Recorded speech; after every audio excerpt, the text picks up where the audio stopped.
Are you noticing changes in our country you find troubling? Do you feel unsafe and at a loss to remedy these fundamental shifts? Have you found the book Go Free by Jason Kuna? The Go Free method provides excellent meme curatives and specific language skills to overcome the anti-white psychological warfare being waged against us across the West. Go Free, a guide to aligning with the archetype of Western kind, by Jason Kuna, available on Amazon. Our children are priceless, and we would do anything to protect them. So why aren't you using Go Free to protect them from the most harmful ideas? Decades in the making, Go Free is a simple yet brilliant practice designed to free us from destructive socio-political ideas. As words are the tools with which we think, Go Free promotes precise, simple, and targeted language to counteract psychological warfare. When you go free of the system's control over your word choice, you liberate your thinking. As you grow, you can empower others. And the most important thing you can do is inoculate our children against the ideas that are meant to harm them.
Welcome, janitor.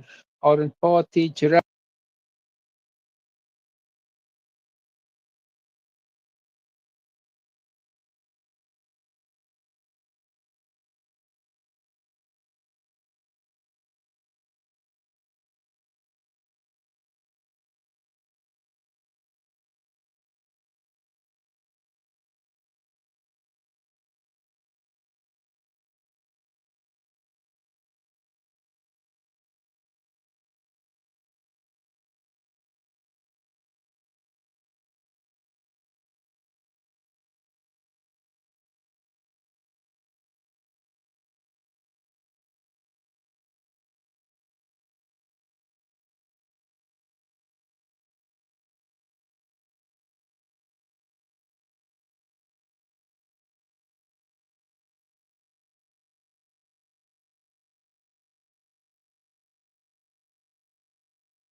Spirit, can you hear me?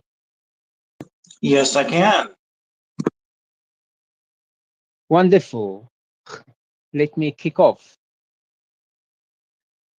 Welcome to the Friday edition of the Shade Tree White Wellbeing NWG Space. We hold this space every day at 2 p.m. Eastern Standard Time here on X. We are a no white guilt community that meets to practice the concepts and lexicon developed by Jason Kuhner, Mr. No White Guilt himself. You can find him here on X as No White Guilt NWG. That's No White Guilt NWG.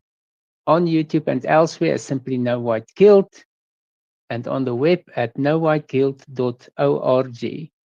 We discuss a wide variety of topics of interest to white people and look for ways to apply solutions. I'm Hans, your host. We run pretty casual here, but I do ask that you raise your hand if you would like to jump in. Otherwise, I will call on speakers in turn for their thoughts. If you would like to hop into the conversation, just request a mic and we'll get you set up. We only ask that you comport yourself as much as possible to the Go Free lexicon and dialectic and act like a proper lady or gentleman of the West as applicable. Let's go.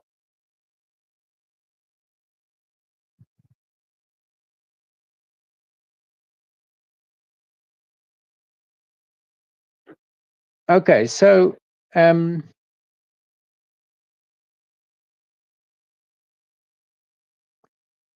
spirit, tell me what's news on your side. Well, I do my usual morning gardening right before I come in, and I did that, and so here I am. I was hoping today that you might cover that post that you posted yesterday that I put in the OT. It's the one that is the video of, I can't remember that guy's name. Do you know the one I'm talking about?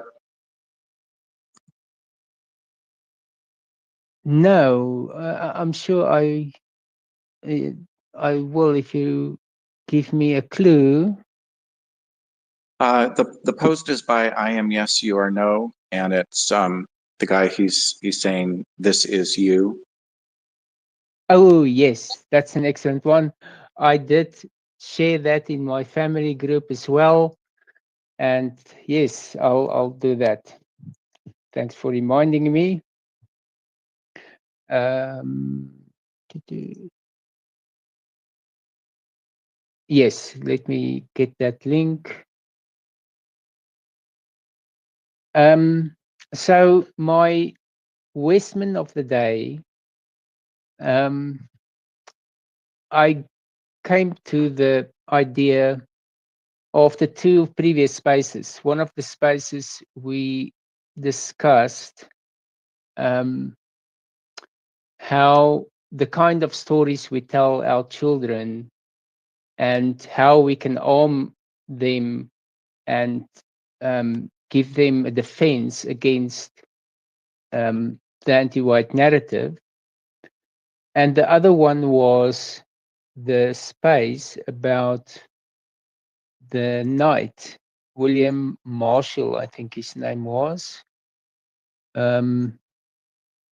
Just check. But because part of the reason why I think most of my school, my time in school was in double medium school, where half the students were Afrikaans and half the students were English.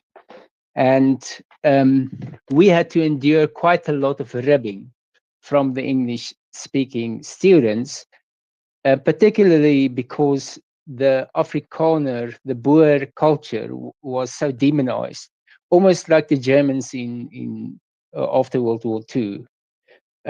So we had to endure a lot of anti-white attacks that we, of course, didn't recognize as such. We recognized it as anti-Afrikaner, but it was actually anti-white. And when I'm thinking back, I wasn't affected negatively at all because I had such a strong tradition when I grew up about learning of my people and the struggles that we had to overcome, and the character of my people, and this William Marshall, this knight.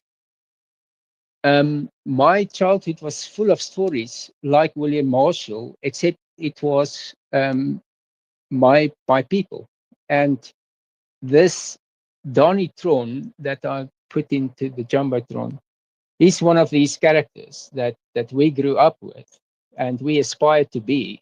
He was a modern day knight. And he, this is not on the English Wikipedia article, but he came on the radar because he was a lawyer, and first of all, he's one of 15 children. So it shows you when we were dirt poor, we had large families, and we were proud families, large and proud families, and those two go together. And these people were poor. They only a percentage of them could get an education. Most of them went into farming. I think about 90% of people were in farming. Now in South Africa, the mining industry kicked off. This was one of the reasons for the war, but these were mostly what we called outlanders, people from outside, white people from outside who came to work on the mines. And so anyway, one of 15 children, he becomes a lawyer, and then the editor-in-chief of the Star, W.F. Moneypenny, he writes an article where he has a lot to say about Boer women. So this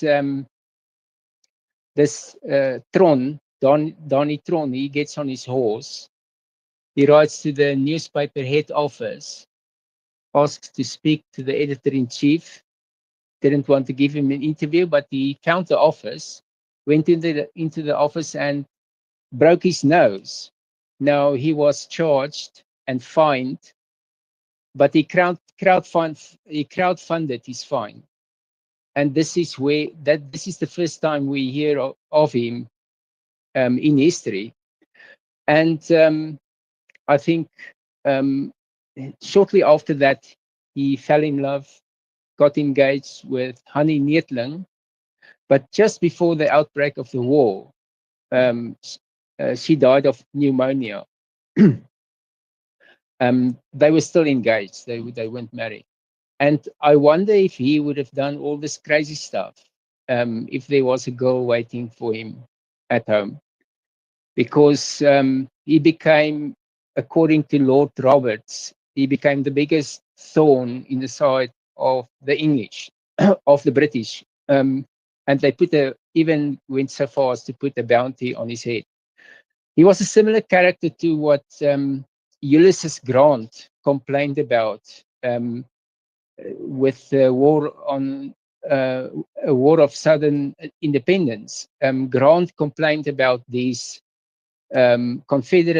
these young Confederate officers who did these incredible feats on the battlefield, and how bad that was for morale. And he employed similar tactics to target these officers because they were, they did such a lot of damage, psychological damage. Anyway, so the war breaks out. He joins the Boer commandos and he forms a unit, the Bicycle Infantry Formation. And this is basically a special forces infantry that operates behind enemy lines. And the advantage of the bicycle was a horse is large. You can't hide a horse under a tree. And the bicycles were also silent. So they did all kinds of crazy stuff. They did reconnaissance, sabotage, freeing prisoners, damaging supply lines, and so forth. Now, in the Wikipedia article, you will see his bicycle with his 1895 Moser rifle. And this was another thing. The anti-white media in Fleet Street, they gave, of course, the truth is not really a factor. They just wanted boots on the ground. And the narrative that they spun was that these Boers were a rabble made up of skin-clad savages. But if you look at that Moser rifle, that was the model 1895. The war broke out in 1899. This was a rifle that was on par with the British Lee Enfield rifle. And the Wikipedia puts its effective range at 550 yards, but there are plenty of accounts of British soldiers and of Boer snipers that they opened fire already at 700 yards. Now, if you compare with the rifle that was used to assassinate Charlie Kirk, very similar rifle. It was a Moser 306. Now, the Moser, this Moser 1895, muzzle velocity 2,300 feet per second. The 30-06, anything from 2.4 to 3.4 feet per second. So not quite similar ballistics. And this was so 700 yards with iron sights. And there are quite a lot of accounts that in these historical readings, where an English soldier would write in a letter how astonished they were that people were starting to drop from saddles at 700 yards. So the Boers opened fire already at 700 yards. And if you think about that shot that killed Charlie Kirk, that was 130 yards with a scope. So it's really not what some people say, it's really not any kind of feat of professional soldier or whatever, special forces, whatever. That was a really easy shot to make. But back to Donnie Tron. So in July 1900, remember there's a bounty on his head, but the British dispatched a force of 4,000 troops to find throne and eliminate him. And in 15 September, he ran into a cavalry platoon. He was alone. He killed 3, wounded 4, and then the field guns opened the barrage that killed him. So that was the end of his life. He was buried on the farm of his fiancée. He was buried next to her. But these are the kinds of stories that we grew up with, you know.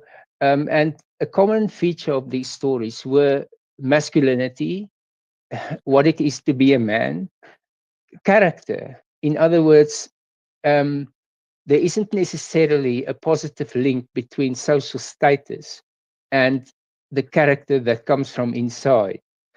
And I think this played a huge role in the fact that here we are in a school. I'm in a culture that is demonized the year all over the world, but it didn't affect me. I was um, so proud of my people, and um, immune. You were effectively immune against anyone trying to guilt you or slander you or anything like that. Now, I'm not saying I was immune to the anti-white narrative. I learned later that it's much deeper than that. But I never turned against my people, and it was because of stories like these. And this is why it's important to humanize, I think, the history of your people to your children. It mustn't be just, you must learn learn these personalities, and because these were emotional stories for me. I remember when my father told these things, you really felt like you were there on the field, Now, one of the amazing feats that he did was the commander of the Free State Forces, Cronje. He went to war with the women and the children. So he carried, he pulled. It was the whole thing. It was the wagons with the oxen, the women and the children. They're going to war, and this was, of course, very stupid to do. And then his whole force got encircled, and so Donitron, he was, because there weren't telephones. So there was another Boer general, De Wet, and he had a relief force, but of course not a large relief force, but they could open up a passage, and then Cronje could escape with his men and leave the women and children behind. So Donitron had to crawl through the enemy lines multiple times, carrying messages back and forth. In the end, Cronje decided no, he's going to surrender because he didn't want to leave the women and children behind. Anyway, but so that was a total failure. The entire Free State force surrendered, and that almost ended the war right there.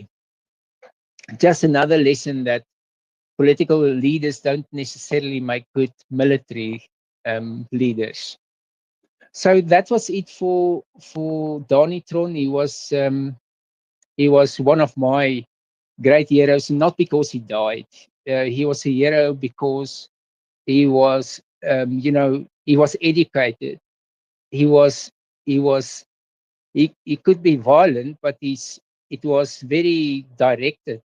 Um, it wasn't, he was a very um, um, calculated person. Now he did take huge risks, but the fact that he was so successful showed that those were probably also very calculated um, risks that he took. Otherwise, he would have been killed earlier. And this contact where he was killed, it was a fluke. They ran into each other.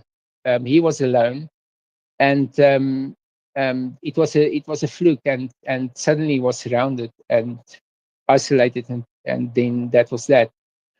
So yes, he was a great hero of mine. One of the modern knights that I grew up with. So you don't have to be the Earl of Pembroke to be a knight. you can have a modern version of that. You can have Kevlar instead of a metal suit, or even something less tactical.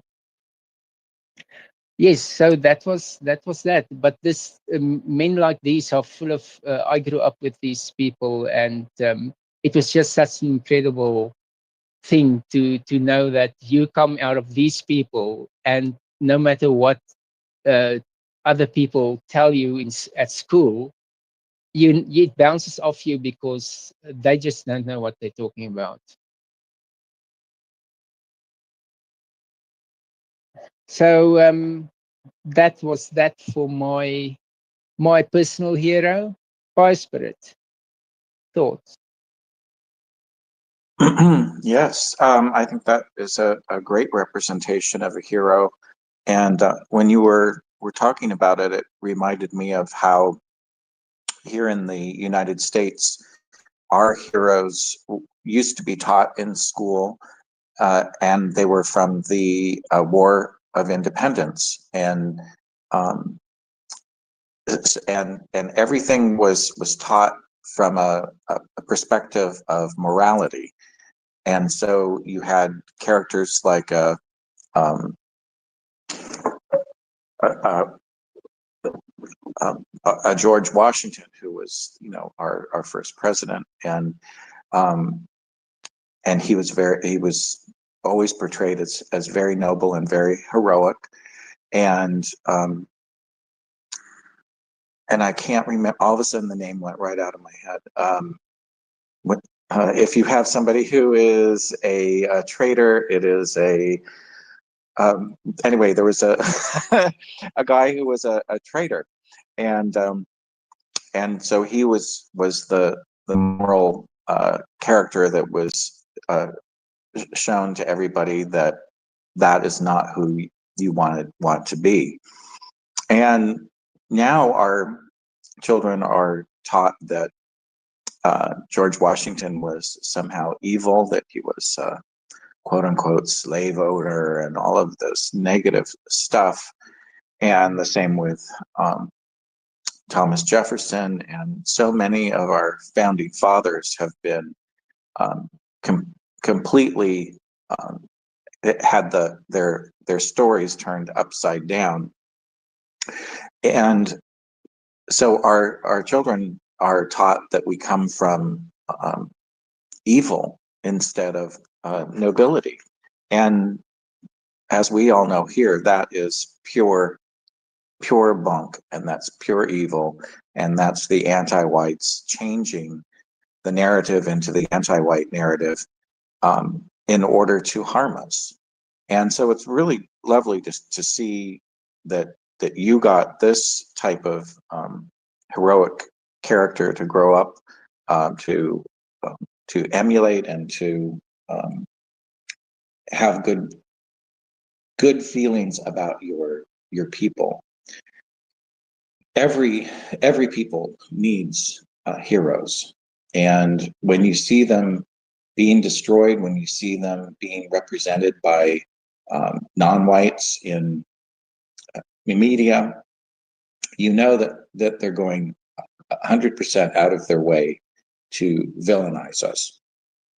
And then the other thing I was going to mention, Hans, is that we were always told that my grandmother's father, so my great grandfather, this my dad's side from England, that he went to South Africa to fight in the Boer Wars, which I've always thought was a big lie, because he would have been in his late 50s by this point, and he was a chemist, and like worked in a pharmacy, and so I just find it very, very unlikely that he went to the Boer Wars. I think he probably ran off with a woman, and because my great grandmother remarried in like 1903 or 1904.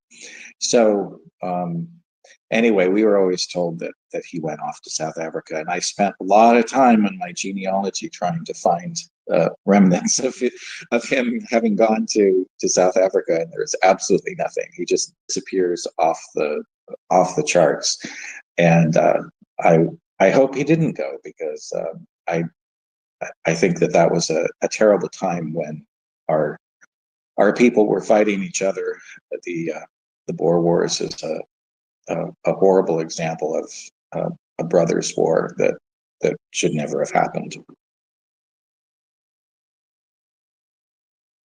That's true, and that's good to reflect on that, because these English soldiers that came to die on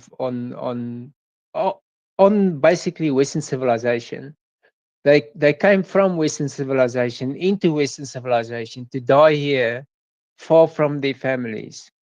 And the fact that the anti-white media, and this is, it's almost unbelievable. First of all, they to get the people, to get the boots on the ground, they diminished the threat of the Boer forces by calling them skin-clad savages. And then when the anti-white media got their war that they wanted, they switched the narrative to that these savages were so cruel that you didn't want to be captured.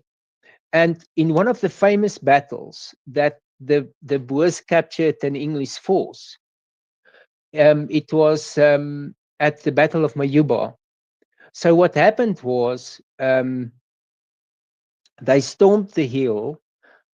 So the Boer forces were were separated between young men and old men, because this was, to give you an idea, the youngest and the oldest soldier, prisoner of war, were captured on the same day. The youngest was 6 years old, and the oldest was 95. So there was a big age range in the. So when they stormed the hill, so the young men stormed the hill, but and the old men, they gave cover fire. So they came on the hill, and some of the when the English when the British soldiers saw that this is hopeless now, they need to surrender, some of them jumped off the cliff. They were so propagandized that they thought this was going to be horrible murder, that they jumped off the cliff to their death to avoid capture. This was how intense the anti-white propaganda was. And then what happened on the hill, there was a Scottish officer, Hector MacDonald, and he, when all his ammunition was spent, he pulled his sword. He had a family sword, his family, his clan's sword, and he charged the Boers. But I mean, it was it was just so they tackled him, and then when the old men came up the hill, because the commander of the Boer forces was an old man, so when he saw the sword was, it had the family crest, the MacDonald family crest, he gave the sword back to MacDonald. And that Hector MacDonald wrote a book, about how they misrepresented the enemy. But it's just, think about that, how the propaganda must have been for the British soldiers to jump to their death to avoid capture. It's such, if I can go back in time, um, um, I mean, I need to get my hands on that newspaper, people in Fleet Street. But anyway, and then the other thing I wanted to say is I'm so glad you talked about the how they switched the narrative, because that general that wanted to relieve Cronje, General de Wet. So we have two kinds of we classify traitors in two classes. We call this the one class were what we call hensoppers. Hensoppers, they were people who just gave up. They didn't want to fight anymore. So that's one level of traitor. And then there was another level of traitor, the traitor. And the traitor was one who actually took up weapons against his own people. Now, General de Wet, Christian de Wet, his brother was Piet de Wet. And Piet de Wet actually shot and killed his own people. And today, Piet de Wet is the hero, the traitor. He was ostracized from society. He died alone. But today, he's the hero. It's like you said, they totally invert our narrative. And another interesting thing, so Charlie Stron has the same surname as Donnie Tron, and this is a French Huguenot surname. It's one of the six families, French families that came here in 1688. It's very much in Afrikaner culture. It's an important name, and she changed the spelling of her name to distance herself. And then later she changed it back. I don't know why she changed it back, but obviously deeply anti-white, vehemently anti-white, and she wanted to separate herself from our people and our culture because he was so anti-white. um, Janitor, any thoughts? A few thoughts. Like one specifically was um casting people according to the anti-white narrative. Um and that was when you were first telling the story, because my teacher, my professor today, he went over, well, he was visible. I've I've noticed that he's uncomfortable with white erasure, not the term, but just the environment, um, the class, um, and his whole life. But he was trying to today say, there are these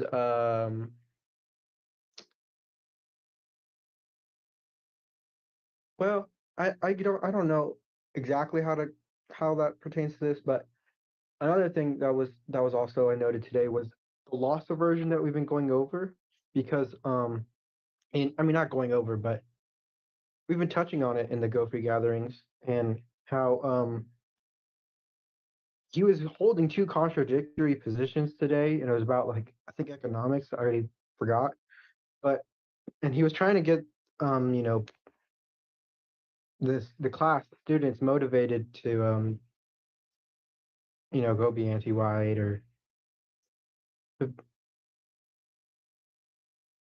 the loss aversion. It was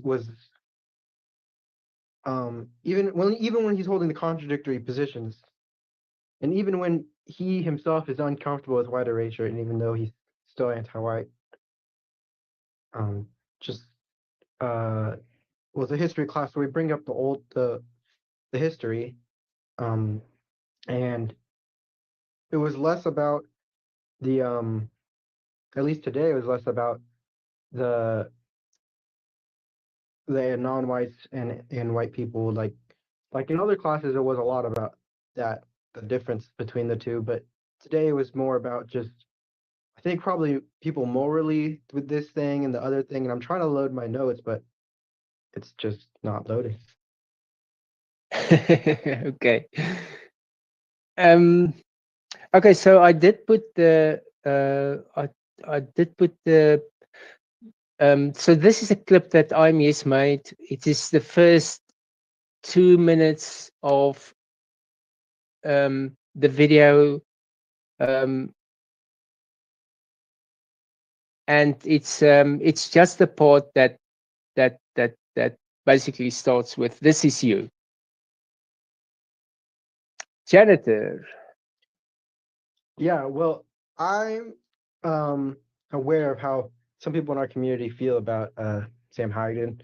I totally get where they're coming from. So I just think you got to speak to the audience really, and especially with his audience, he's one of these Sam Hyde in general is kind of a degenerate. So that's not great, but he'll walk this thing that brings all um those basement um defective people that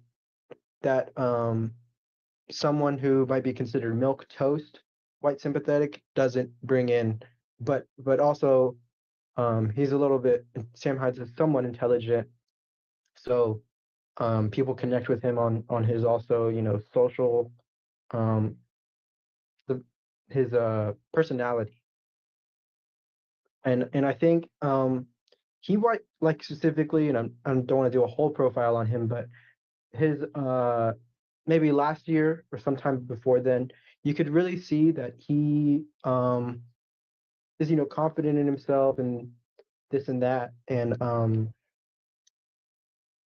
but he white guilts himself by you know bringing in people that are not anti-white but definitely just part of the anti-white or at least people who like on his show he's talked about religion and stuff, and his consult is this multiracial Catholic kind of guy, and even though he himself is just as well versed in religion and Christianity, and that's his he could do that without doing that, but yeah. And I think this latest video you can see something where he's in the past in the first Sam Hyde one that went like 10 million views or something. He talked about like white people like very um like separate from himself. But this time, and not just this time, but a lot of his content recently, because his company's mostly white, so they do say something about like anti-whiteism, but then it's uh because they don't have the lexicon. I think it really doesn't do them that much help. But I have interacted with another person in his company who is another heretic or takes positions that are heretical to anti-whiteism. But he's uh I think married to a non-white. So um I think a lot of the audience can tolerate that, and that's I mean it's a big history there, but specifically with Sam again, I'm saying he brought up white people a lot in this video, and him and identifying as a member of Western kind, and that's not something his previous anti-white uh, analysis has done. Well, this is our position. Is we don't. It's what you do today that matters. If you were a hero in the past and you do something anti-white today, we'll criticize that act.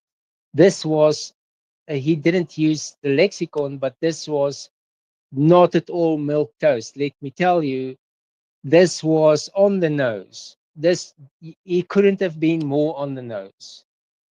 This was, for all intensive purposes, this was a revolutionary act. This start of this video, and this was absolutely not. This is why it's so suppressed. This blows the GOP out of the water. This is absolutely not what they want to talk about.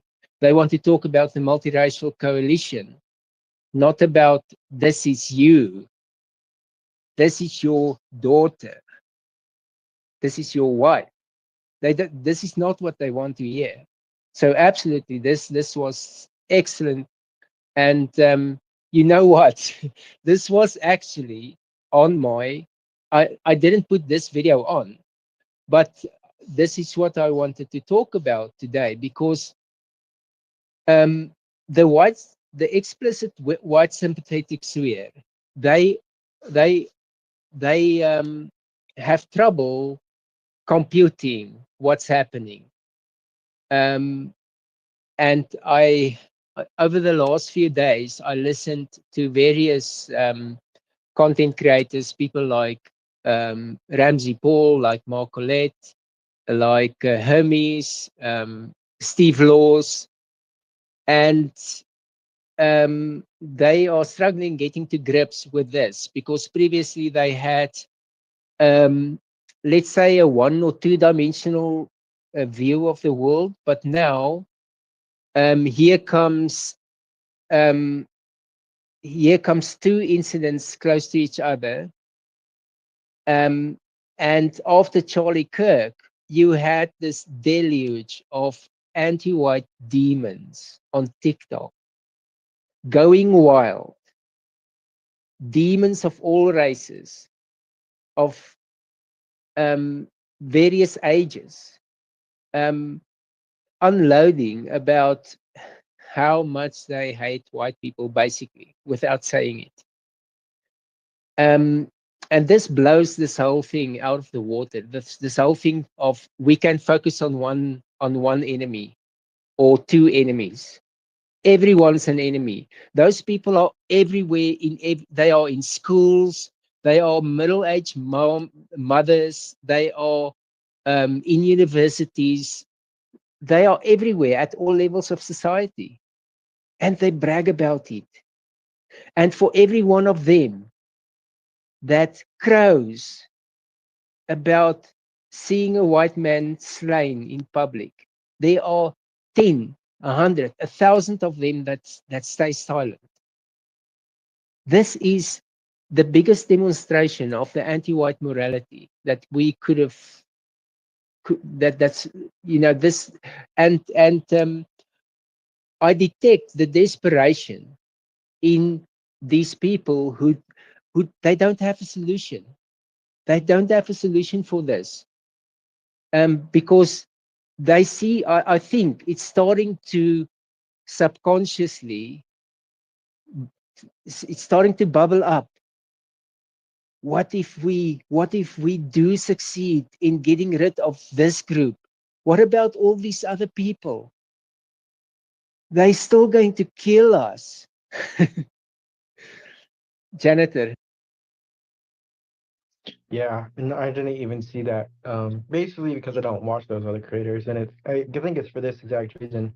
Um, they are thinking they can make this all about some other race, but the this video, this podcast, Hyde saying this is about the white people, and I commented on one of his posts. It was like, this is all about our victimization, white people, something else. And that one got like a few hundred likes or something.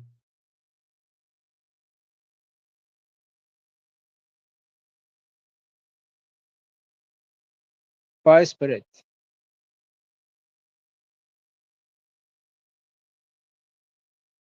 Sorry, I was trying to approve Blue Flame, but you were doing it at the same time. So yes, this particular post, and I posted it last night in the outreach team, because I Am Yes, You Are No posted this on September 15th. We're now at the 19th, and his post last night only had 711 likes. And then this morning I looked at it, and it only had 716 likes. It's now at 720. But it has 10,000 more views than it had when I looked at it last night. So it's getting views, but I would be absolutely sure that X is suppressing the likes on it, because if you look, there's 92 bookmarks, there's 80 shares, and this it's just out of whack. It doesn't make any sense that it would have 20,000 views and only this few likes. So they've got to be suppressing that intentionally. This message that he did is incredibly powerful. It's very simple. It's very it it it it it just goes bing boom, showing you the images of Charlie Kirk and Arena, and telling you that that's you. That's the people that you love, and um, and then intermixing it with the images of the demons. And as you said, Hans, for every one of those images that we're seeing on social media, I would guess very much that there are hundreds of thousands who um, are saying the same thing but not out loud, and feel that way. I mean, I live in the heart of anti-white land here in California, and let me tell you, this is the way that people behave, and this is the way people think. I've seen it before with other tragedies, and people are just demonic when it comes to being anti-white. There's no break on the system, and this is the first time that I have seen brakes being put on the anti-white response, and it's very, very heartening to see that people are being deplatformed, people are being demonetized, people are losing their job, people are, all sorts of things are happening. I don't think at the rate that it needs to. It needs to be much, much more severe, but it's still happening. I mean, we're not getting a oh, it's happened for a couple of days and then people are moving on to the next news cycle. It's continuing and it's continuing and it's continuing, and I find that heartening also, that people have really internalized on some level that they're coming for each and every one of us, and this is what they want to do to us, and it's unacceptable. We cannot allow this and still have a civil society. It's impossible. So thank you for bringing it up and sharing it. I'd be interested, Hans, to hear your take on the numbers and how it shows that it's being suppressed. So by Spirit, there is one scenario where you may see views go up without likes going up, and that is a scenario where the algorithm channels the views to a totally hostile audience. But in that case, you would see a lot of comments. We're not seeing any comments, any negative comments, which means you are right on the money. The only way this is impossible, either they channel to a hostile audience, in which case there won't be likes, but then there would be negative comments, negative engagements, I mean replies, or it's a friendly audience and you will see the likes go up, which you don't see. So I absolutely, I'm with you. And another thing I want to mention, I'm not going to whine about, oh, my poor account, but the last 3 days, I was getting 100, 120, 140,000 impressions a day. Then suddenly for no good reason. It flatlines to 5,000 impressions. Then I reply, milk toast. I get my account put in a limited state. I appeal and I get banned. This looks like an allergic reaction to um, to my effectiveness. This looks like an allergic. It looks like the Twitter algorithm was set into a hypersensitive mode because of this sensitive period we're going through now.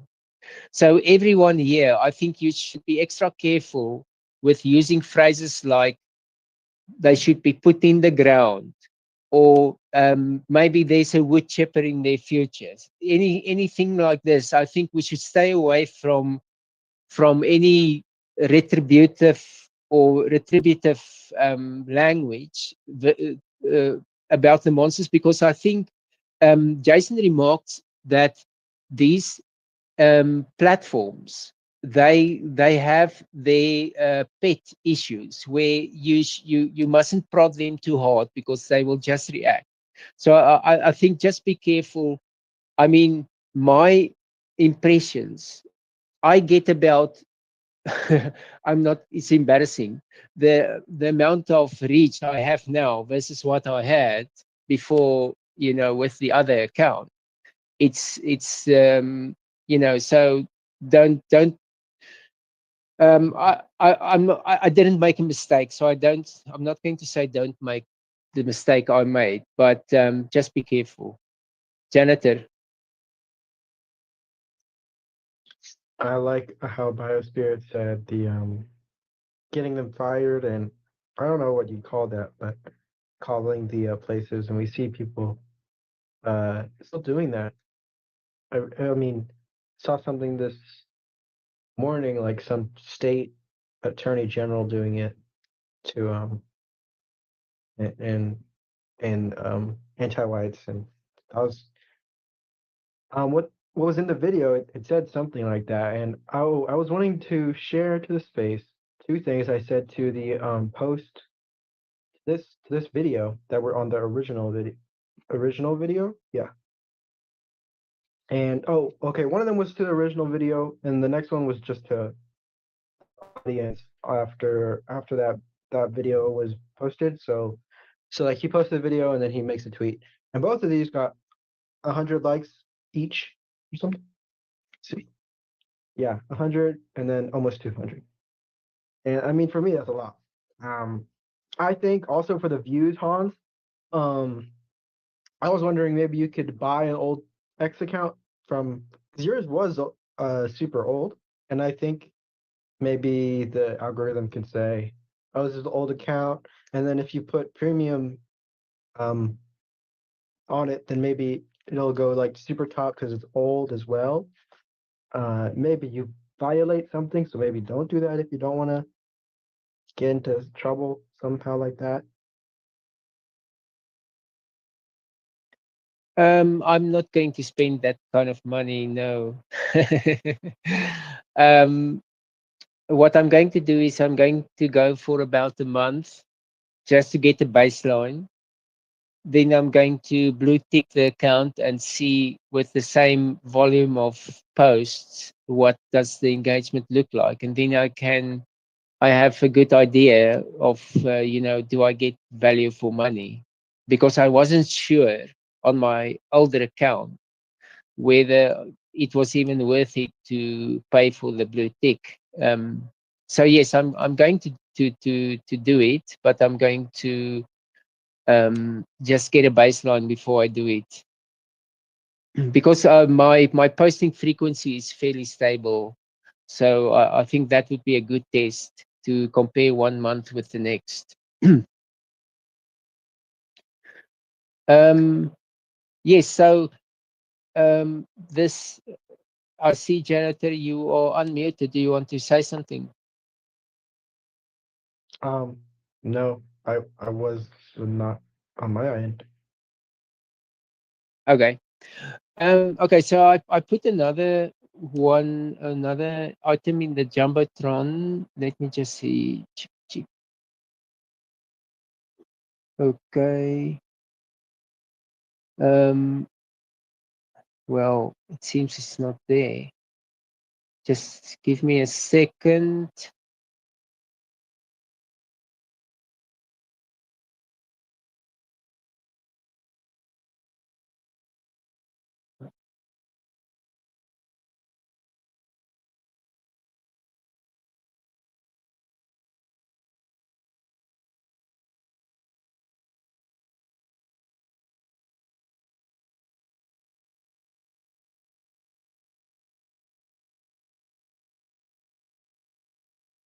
Okay, I did share it now. Let me see if I can see it. It should be in the Jumbotron, but it takes a while. Far left. So this is a video by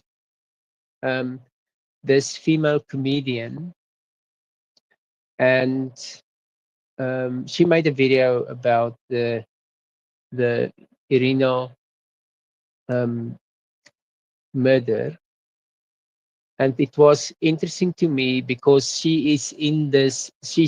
I wouldn't say um, she's a you know she's a Jaceberg. I wouldn't call her Jaceberg, but she is in those circles. She is influenced by that segment.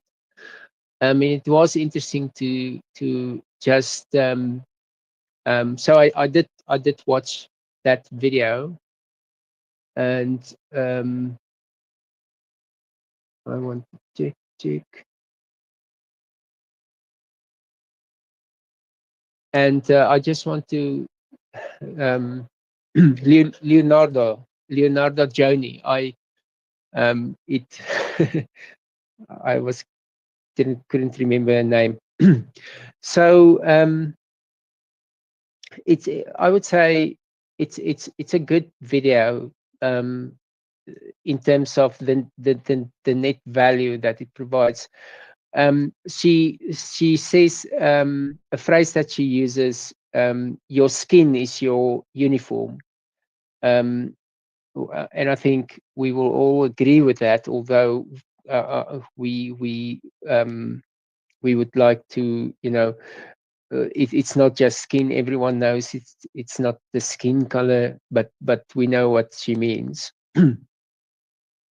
But she highlights how the anti-whites talk about the hurt that the murderer must have felt. He was hurting, and because he was hurting, he hurt other people. And this is so in line with the anti-white ideology, where white people are uniquely evil, which means when a non-white commits evil, it's because he was coerced or forced. So when anti-whites say hurt people, what they mean is that white people caused the hurt, and that's why he hurts white people. So it's totally in line with the anti-white ideology, that idea. But also it just shows you how um, they they don't consider white people as human. The way they talk about us, the way that they don't even um, consider the the feelings of the audience that may care about white people. The fact that they talk about the hurt of the murderer, the one who wielded the knife. He was hurting. He was hurting, and this poor innocent girl who did her best to look invisible. Um, um, it was the knife who killed her. It wasn't the anti-white monster. Then she goes into black crime stats, um, which and then she highlights that the actual stats is even worse because she highlights white labeling. Now she doesn't call it that, but she shows how the crime stats are actually manipulated. Um, so the actual reality is even worse than what the stats are telling us.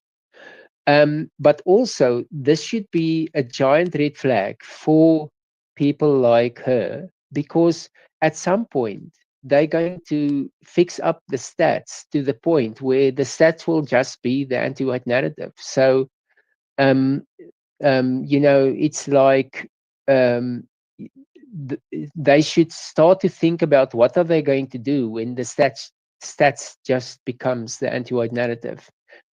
Start thinking about how useless that's going to be, and stop leaning on crime stats to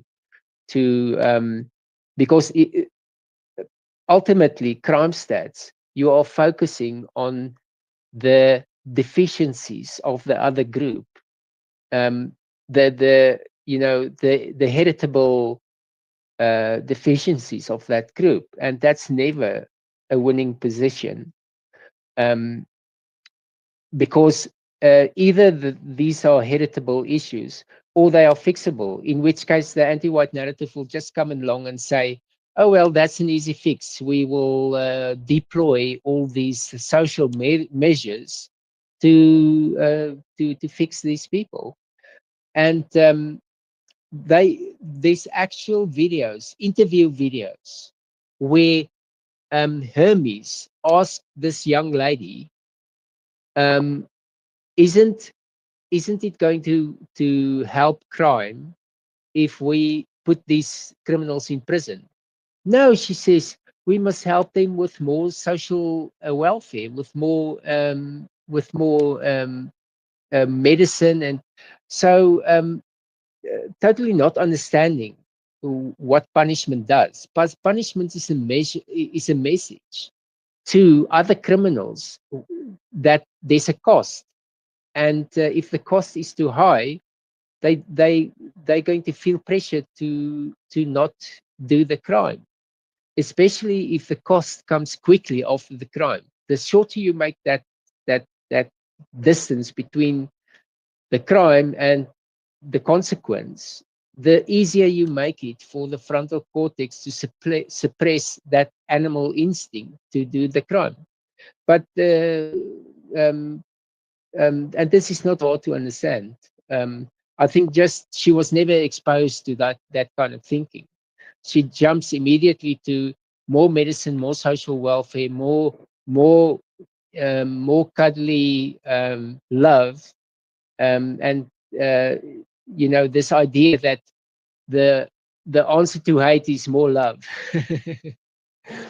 But that's what the criminal wants. The criminal wants loving people because then he can just exploit. Janitor.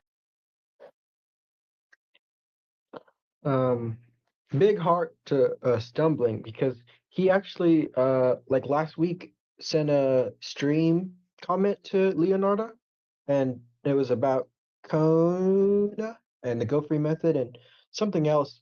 And specifically, she touched in this video. You're saying the hush crime statistics and things, and I touched on that in another live stream, and he picked it up and put it on the stream for 2 minutes. A different live streamer.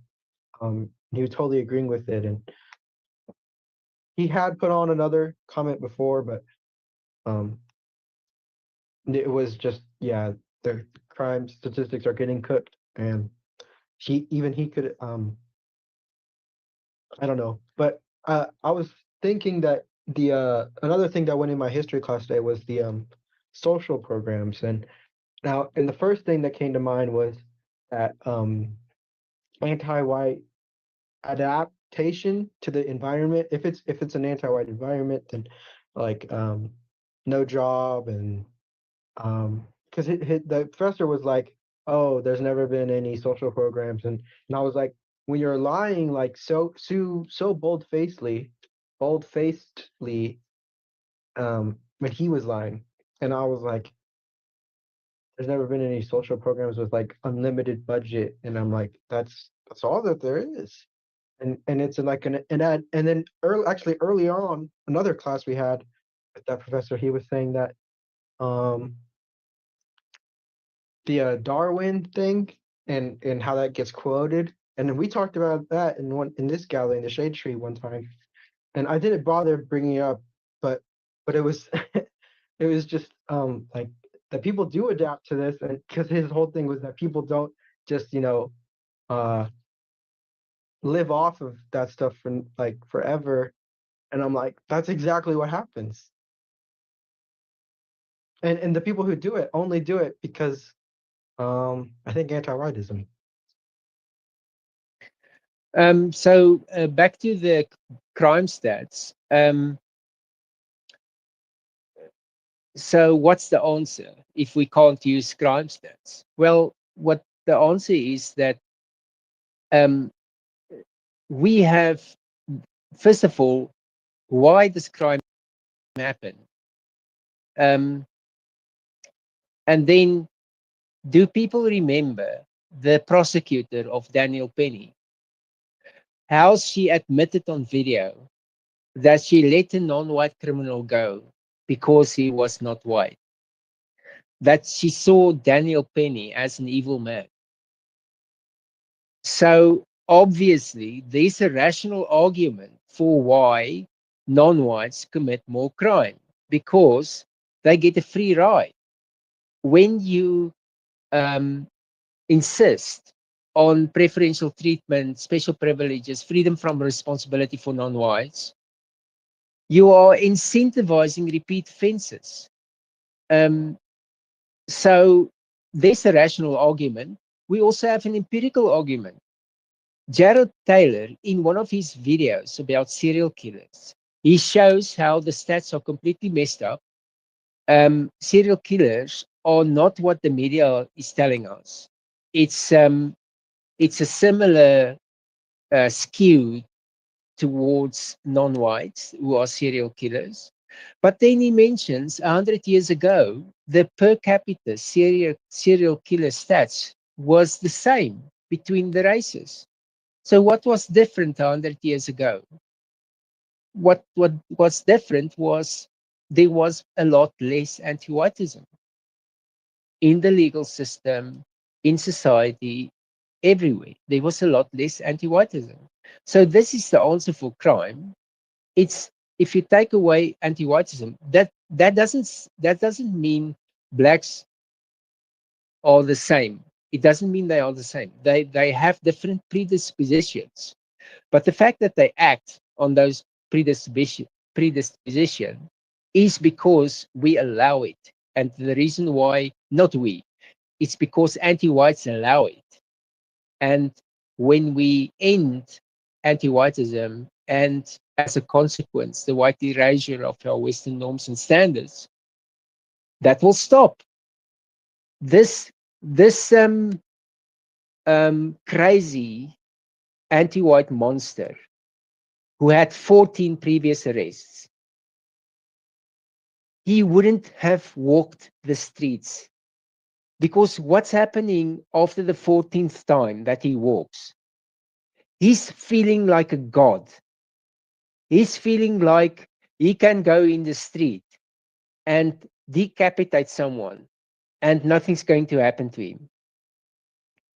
This is what, and what Leonardo mentions in the video is that they are totally wrong with the 14. It's more like 40 arrests that this guy had. So there is the answer. It's not that these blacks are inherently evil people. It's like we are incentivizing the crime. And that monster would have been put away the first time he did some minor violent crime. And then that rapidly escalates. The second time, so he's going to do 2 or 3 years for some assault. He's going to come out because he's an animal. He's going to do it immediately again. And then that 2 years becomes 20 years for the same type of low intensity violent crime, because there's now a history of this crime. And this is how you get these monsters out of your society, and then your per capita crime normalizes. So it's not this. It's actually harmful to focus on the crime stats, because the implication is that the only remedy is to remove all these people from society, the entire black race. And that's never going to happen. By spirit. Another component that I see that is part of anti-whiteism is that we have placed so many females in positions of power, like in the legal field, so that you see um, attorney generals, you see the judgeships, you see the people who are making the decisions about is somebody competent to stand trial. All of these nodes of power are very overwhelmingly held by females now. And you see them looking at these just monstrous criminals and treating them as if they were 4-year-olds or 5-year-olds. Um, it's amazing to me that they are so um, just like no, no, no, no, and we're just going to give you a little spank on the wrist, and we're going to send you out, and you're going to promise not to do that anymore. And they do it over and over and over and over, and it's all because they're quite poisoned by the anti-white narrative, which tells them that these especially the non-whites are angelized people, and they've been done wrong, and the laws of the white man are bad and have been disproportionately somehow harming these non-white people. And then when they get um, someone in front of them who is a white man, they go absolutely ballistic, like you were pointing out, Hans, with Daniel Penny. So we're getting it from both ends, from both angles. The anti-whiteism is white erasing all of these positions that should be filled by white men who will take the law into their hands and mete it out in a way that is appropriate. And by the way, I mean, there are plenty of anti-white men, and they've been put into these positions also. But what I'm getting at is that you can't have this feminization of law enforcement. It just reduces everything to treating people like it's a nursery room, and the real world is not like that. And we see it over and over. If you let a monster back out into society, they do monstrous things, and the more that they keep doing that, the more we keep having monstrous anti-white outcomes, and that has got to change, or it's going to be the end of Western civilization, and we can all see that. That's correct, Boy Spirit. And you know what I'm struggling with here, because I'm in a Christian group. They don't grasp. They fixate on love to the individual. They cannot grasp love for your neighbor, because this is why we put the monster in the ground. His life doesn't matter anymore. We do that as a message to other monsters like him, that they would stay the knife hand, that they would decide not to do it. Because why? Because the previous one where that happened, the previous monster that looked like them, like some Disney predator character, he didn't survive the day. White people convened an emergency court online in Microsoft Teams. He was sentenced. Death row was 2 hours. He didn't even get his last meal. and he was dead before the sun set. This kind of message burns through drug-addled minds like a laser. This is the kind of thing that that works effectively. And that the fact that people don't understand that, it's not about that, about the criminal.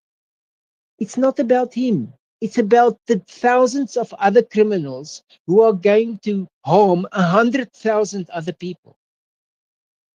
So this is an amplifier. You are, it's like a golden opportunity to heal 100,000 lives by putting that one evil thing in the ground. Janet.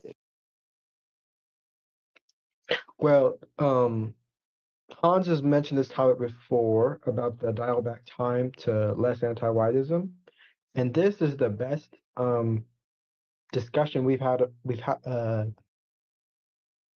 Discussion we've had about it, because the other time it was about what the Hans had brought up, that the there was less, no, there was less harsh on white what's it called, serial killers, and that stuck with me because I didn't ever know, like, consider that, but I always, I not always, but I had once thought about that, but not exactly in in those terms. Um, but I think that now is the best way he's brought it up, because he mentions that you just mentioned the how white people are not going to take up a day of um,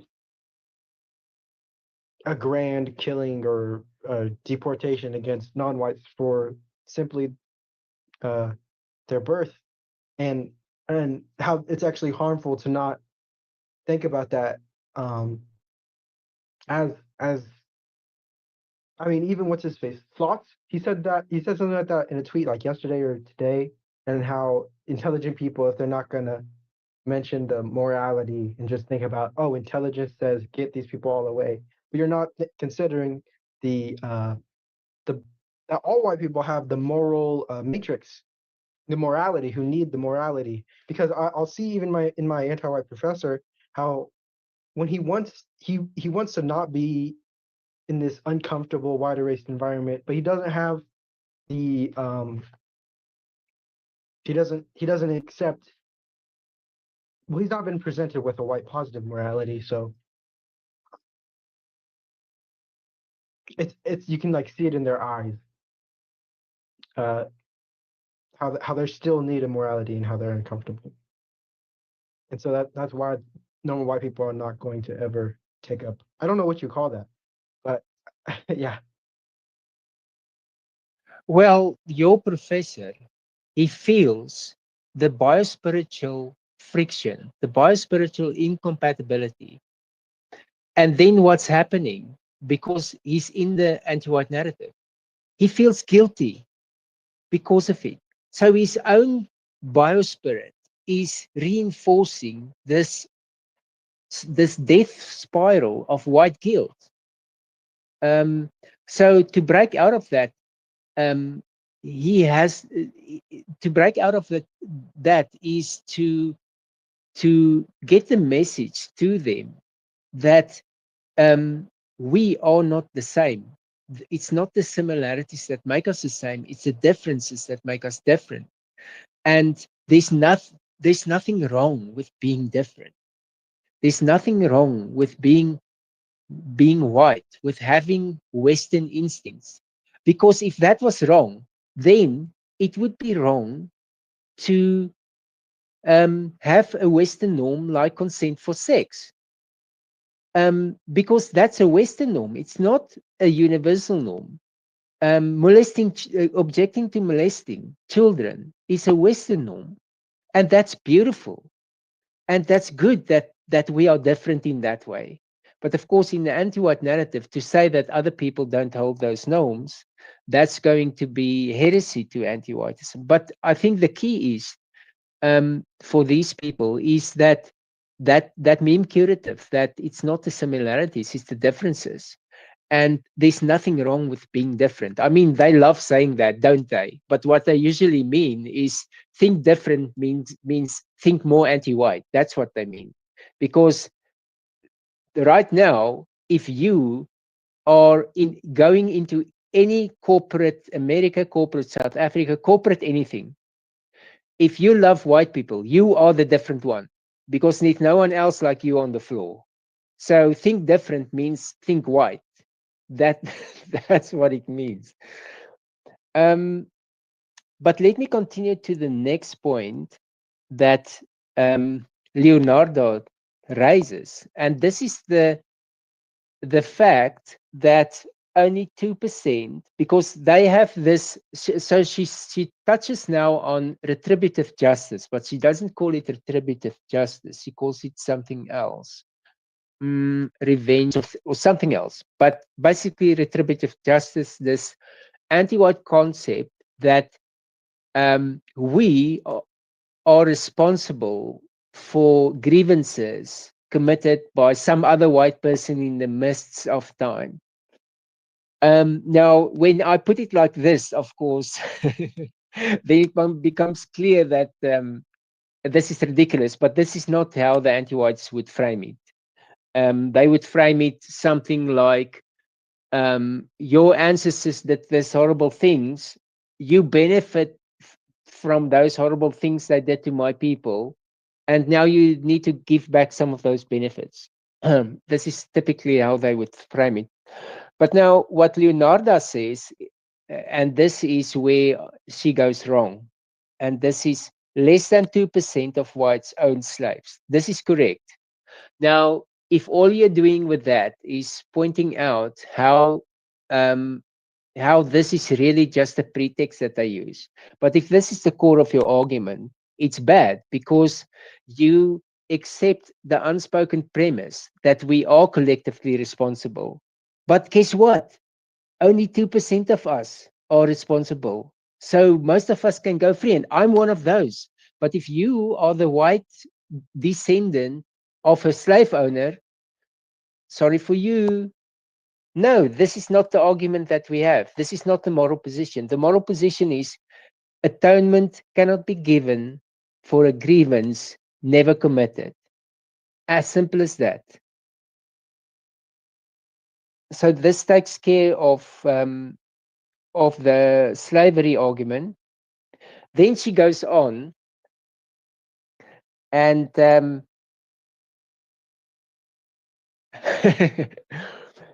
she goes on in the same vein because now she says, oh, but do you know what? This Ukrainian, she wasn't one, her ancestor wasn't, not only was her ancestor not a slave owner, her ancestor wasn't even American because she came from Ukraine. Which once again, I mean, so only Americans need to be stabbed in the neck. Not an argument, but the argument has um, has some validity because what she's trying to say is that the anti-white monster doesn't care whether the pretext that's in his mind applies to you, because all he sees white. And this is the point she's trying to make. But the fact that she's Ukrainian doesn't matter. If you were American, your ancestor was a slave owner. He treated his slaves bad, not good. Nothing to do with you. Nothing to do with you. But it is the point. I think the good point there is that anti-whites don't care about their own pretext because they are pretexts. It's not principles. If it was a principle, they would have a mechanism to make sure that they only get the right whites. But they don't care. They want all the whites. If you're white, it's not all right. Then she goes on to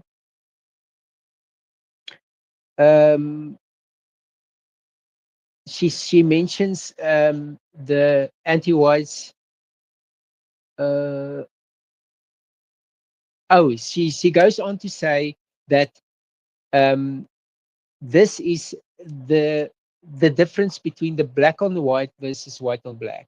And she goes on and says, you don't see this. You don't. There's no country on earth where blacks have to flee the country because they are being, you know, they are just killed by white people.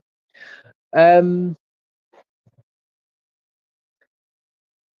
yes,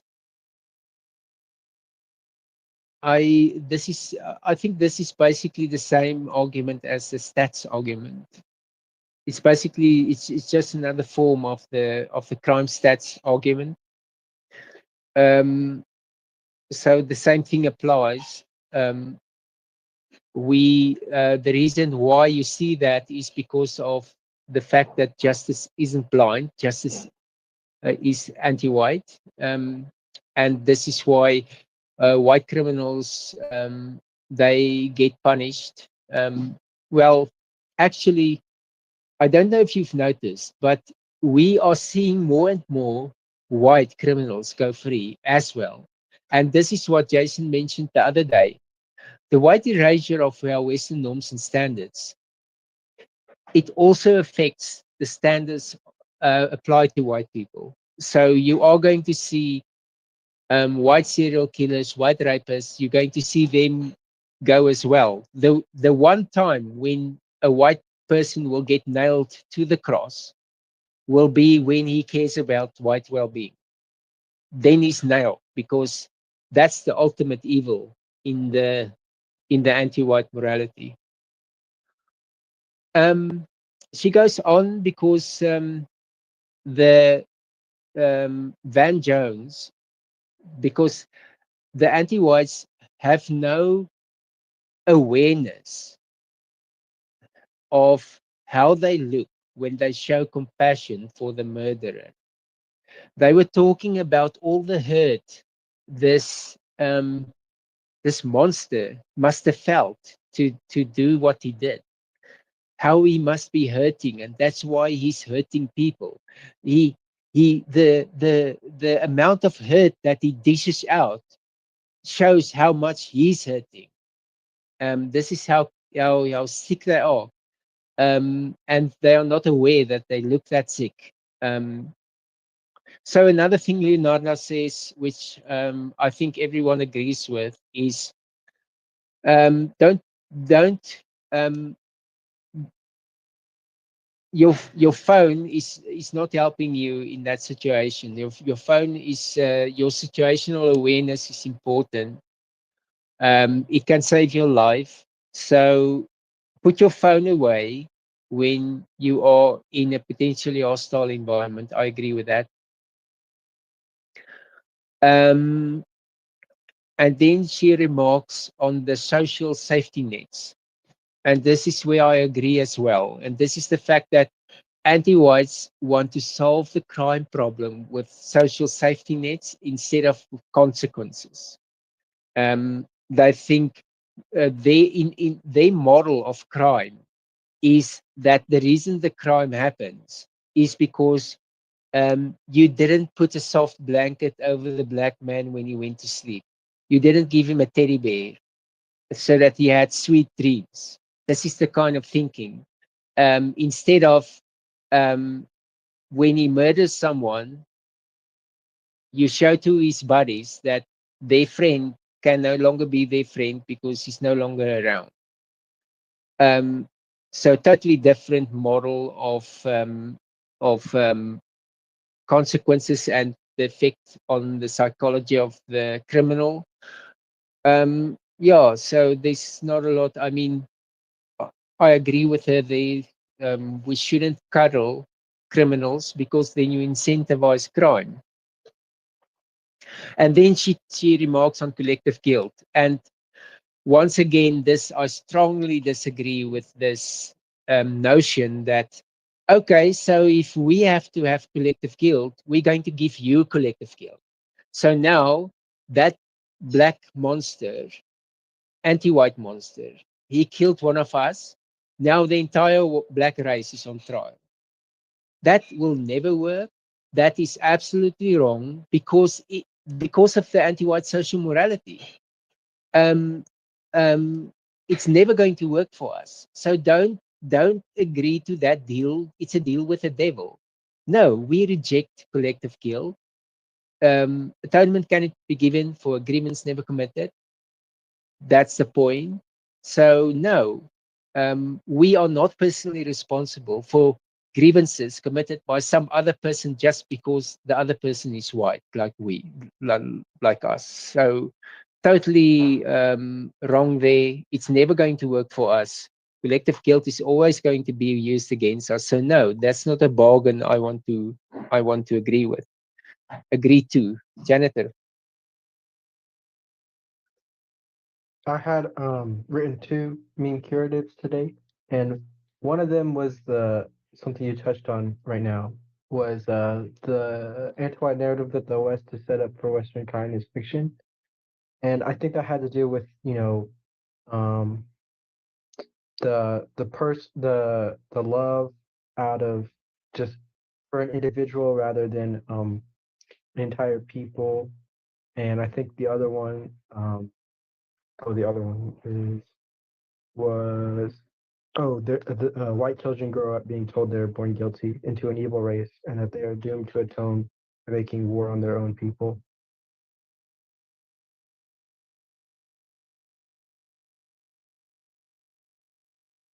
And that was about the collective guilt thing.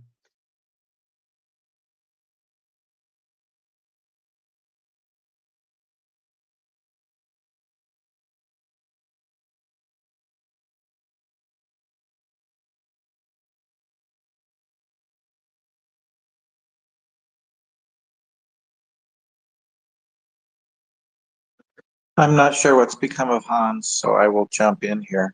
I just wanted to say that I'm getting very concerned about um, the demon who stabbed Irina because he's been put on, I think it's a 60-day observation to see if he is mentally competent to stand trial.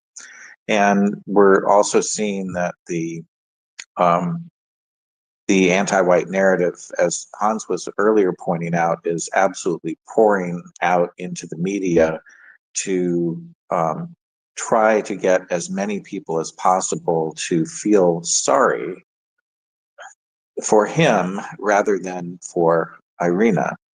And um, oftentimes, this is what the anti-whites use as the double whammy, so that there's a lot of this sentimentality, this sentimentalization of evil, and then the court decides that the person is not capable, not competent to stand trial, and they go into a very cushy mental rehab place for just a short while, and then they get let back out to do more harm and victimization of Western kind. So if that is what is trying to be set up, I am hoping that the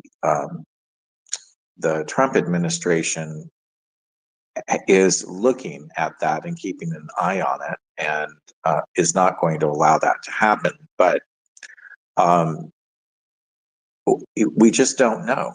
We don't know how this is going to um, fall out. Is this just going to be another one of those times where this hideous monster gets a pass yet again? Hans, are you back? Yes, totally agree. This notion that you have to be competent before to stand trial before you can be found guilty of murder is beyond stupid. Beyond stupid. I mean, if your dog becomes crazy and he eats your child, is the dog going to be free because the dog didn't know it was wrong? No, you know the dog did it. So the dog is gone. This is totally ridiculous. This whole notion that a monster must be competent before there can be consequences. Totally ridiculous. This is anti-white. This is white erasure of your norms. Tree Godfather. Well, sort of to piggyback on what Biospirit said and you just said, the simple reality is right now, as it stands, when a rabid dog bites a child, the dog gets put down. I don't give a living shit if he's competent or not. I want him in the fucking ground permanently, away from society, never to murder another Irina or another young boy or anyone else. That is our Western norm, and it definitely needs to make a comeback.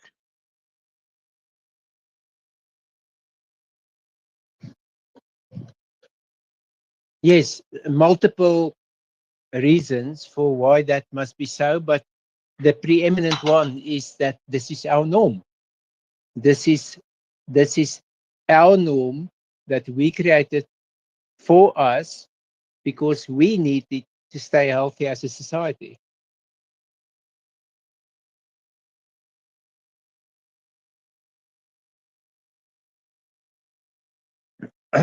um, I just approved Cardial Nebula. Cardial Nebula. Any thoughts so far? Yeah. Hey, how you guys doing today? I don't know if you're going to be able to hear me. I'm at work.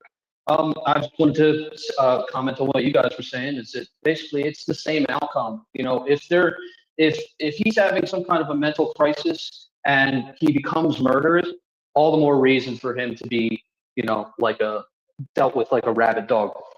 Same outcome, because I think most of us at some point in our lives have experienced some kind of mental duress or stress or something like that, and we didn't feel like going on a train and stabbing somebody.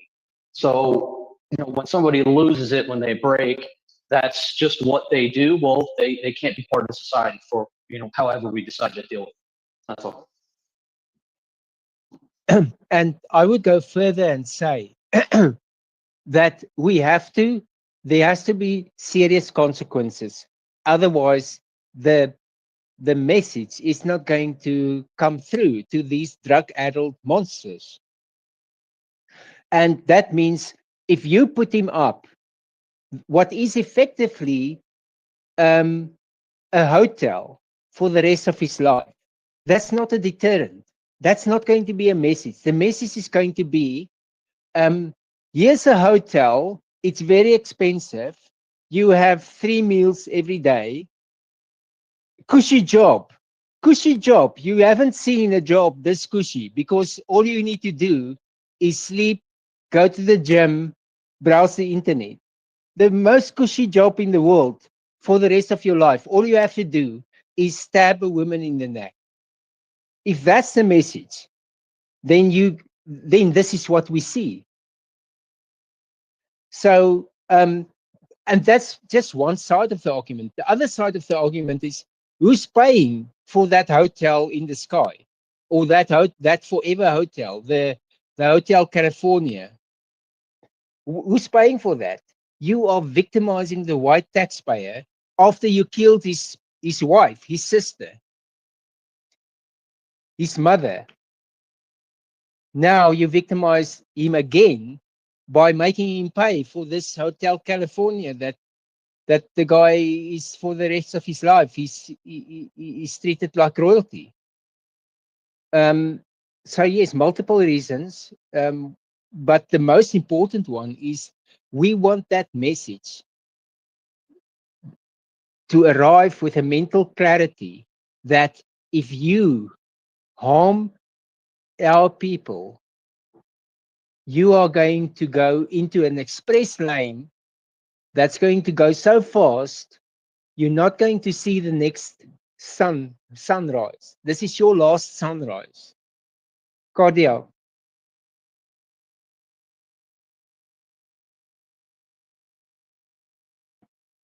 Cordial, are you hand up?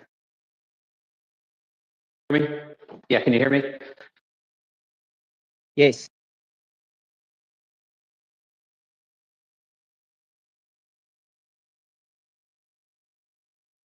You went quiet.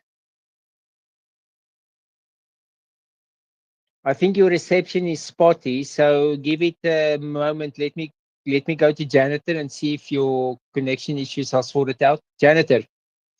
Kuna had said your parents and their grandparents and something more ancestors had said basically to non-white criminals to execution, execution, and then Kuna's like what's it called, dual of that, I don't know what that is really, um counterstance would be to say no, you just have to see whites as a people, because I was just thinking of the Charlie Kirk, and I went to go look at the thumbnail to like really sink it in my mind. But I saw this tweet and it was just lingering in my mind. How someone was saying, or it was maybe a meme, but how Charlie Kirk didn't like the word sympathy or the word empathy or something, and then how like some anti-whites were uh hate hoaxing him. And I was like, oh, I remember having that same thought about when I was like, in middle school, thinking, I mean, maybe I was watching Charlie Kirk at that time, but I don't think that was one of his talking points. It was probably just something he said that I never even read, and just came to the same thought of, oh, I don't like this word of empathy or sympathy or whatever, but I do like that one. And so then I was like, oh, the title of this video is "This Is You."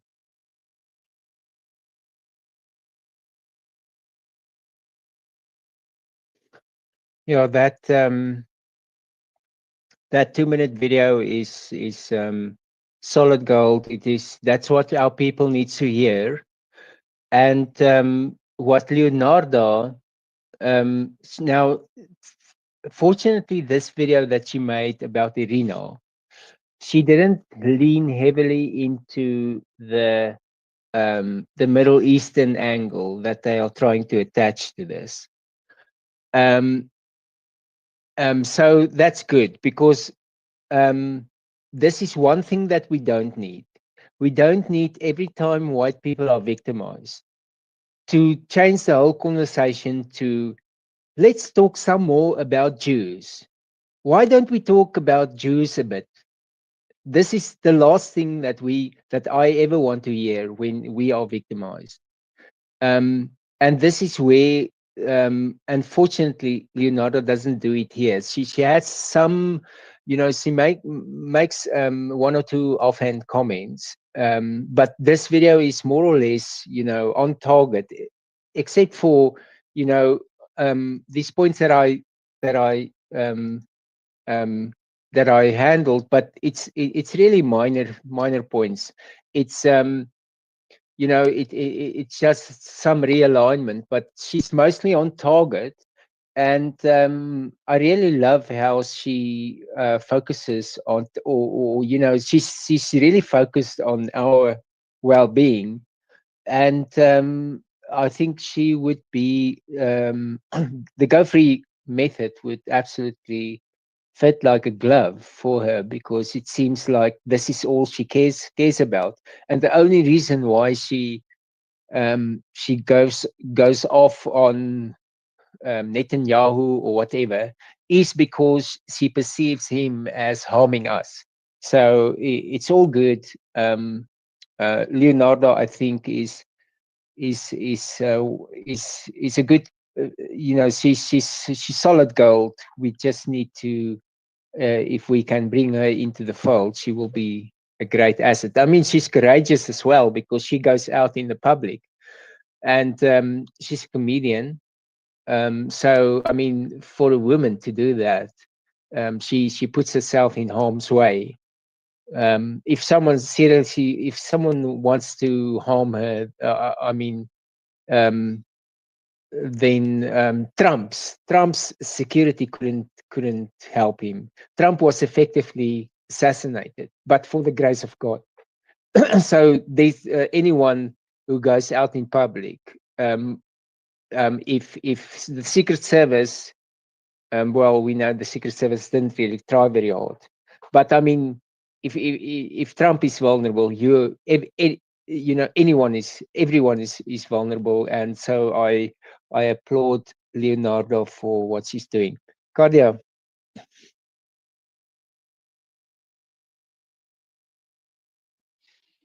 All right. Claudia, are you going to try again? Okay.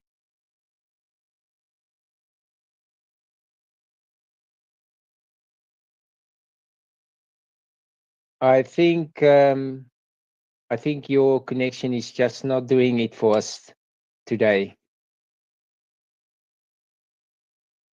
I think the network is just too bad. Can you hear me? Can you hear me? I hear you. I hear you. Okay, all right. Let's see if I can leave the phone in that spot. This is why I generally don't get involved with the chat too much. Just my work just has a really spotty signal. So yeah, when we go back to speaking about the monster that we were dealing with, a lot of people would think, well, you know, we're too compassionate a civilization to institute death penalty for those kinds of people, and then let's just put them in prison for the rest of their lives, and you know, even forgetting about the monetary aspect, how much it's going to cost our people to keep these guys alive, and you know, in Hotel California for the rest of their lives. The thing is, if you've got prison full of these people, all it takes is for another regime of anti-whites to come in and change the laws to let these guys back out into civilization. The longer they're alive, the more news agencies can come in and talk to them and do documentaries on them and have them speak their stories and put their deception out there and garner sympathy for themselves to at some point get themselves back out into civilization, which is something we also can't allow either. That's also that's my thoughts on that too.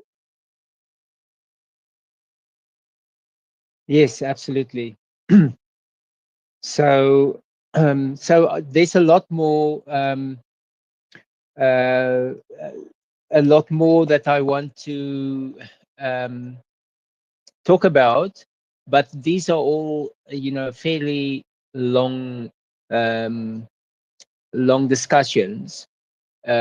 And I would like to, and it's getting, you know, it's getting late. So I would like to remind you that I'm going to continue this discussion tomorrow. So what I did is I put a one a new one in the jumbotron, which is about another topic, but I want to continue this topic, and the topic is how the explicit white sympathetic sphere is handling this great reveal, or this, let's not call it a great reveal, this horrible reveal that happened after Charlie Kirk's murder, where people realized the scope of anti-whiteism, the all you know, the all in I can't say the word, the civilizational systemic anti-whiteism vertically from across socioeconomic, IQ, all the spectrums. It's full spectrum anti-whiteism. It's everywhere. These people are they park next to you at work. They stop next to you at the robot. They sit next to you on the bus. These people are everywhere. And not only do you wear your race like a uniform, you wear your love for your people like a uniform, with your lack of nose rings, your lack of rainbow colors in your hair, the way you speak, the way you dress. This marks you as someone with Western norms and Western standards. So you are going to be increasingly visible to these people.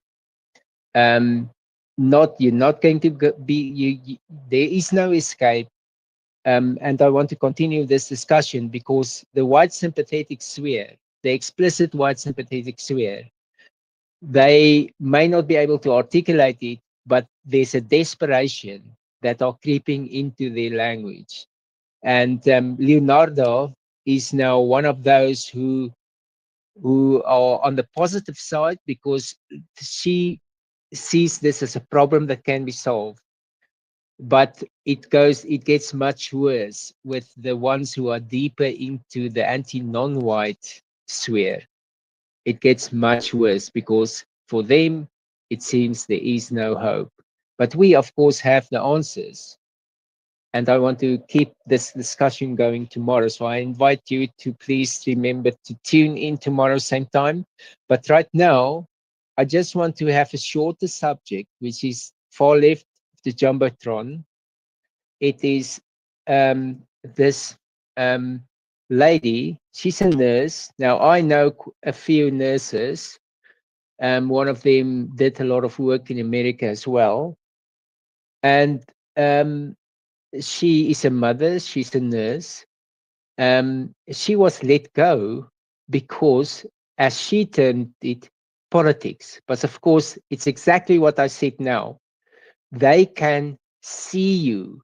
They see not only your race, they not only see that you are white, they see that you love being white. And this is what led to her dismissal. Now she thinks it's politics. At some level, I think she may realize that it is something deeper than politics. But she, so let me just summarize what happened to her. She was, she's in Washington State, and she was let go, and then she interviewed for 152 jobs, unsuccessful, even though she's overqualified. She is an ICU nurse, and ICU nurses, I know a little bit about this because my sister is a nurse. ICU nurses are, there's extra bars and things that they need to get. So it's not every nurse that is an ICU nurse. And she was in critical care for 22 years.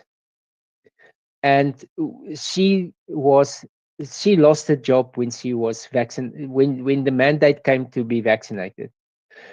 So then she got another job in human resources. And then at some point she was let go because her boss came to her and said, "It's come to my attention that you voted for Trump." And she was fired. And then she got into the cycle for 7 months. She looked for another job, unsuccessful 152 times. And then the one time she had a successful interview. They were walking to the park, and who was this person? Let's see. She just said, okay. The hiring manager walked out with her. And when they came to a car, the hiring manager saw the decal on her car. It was a patriotic decal.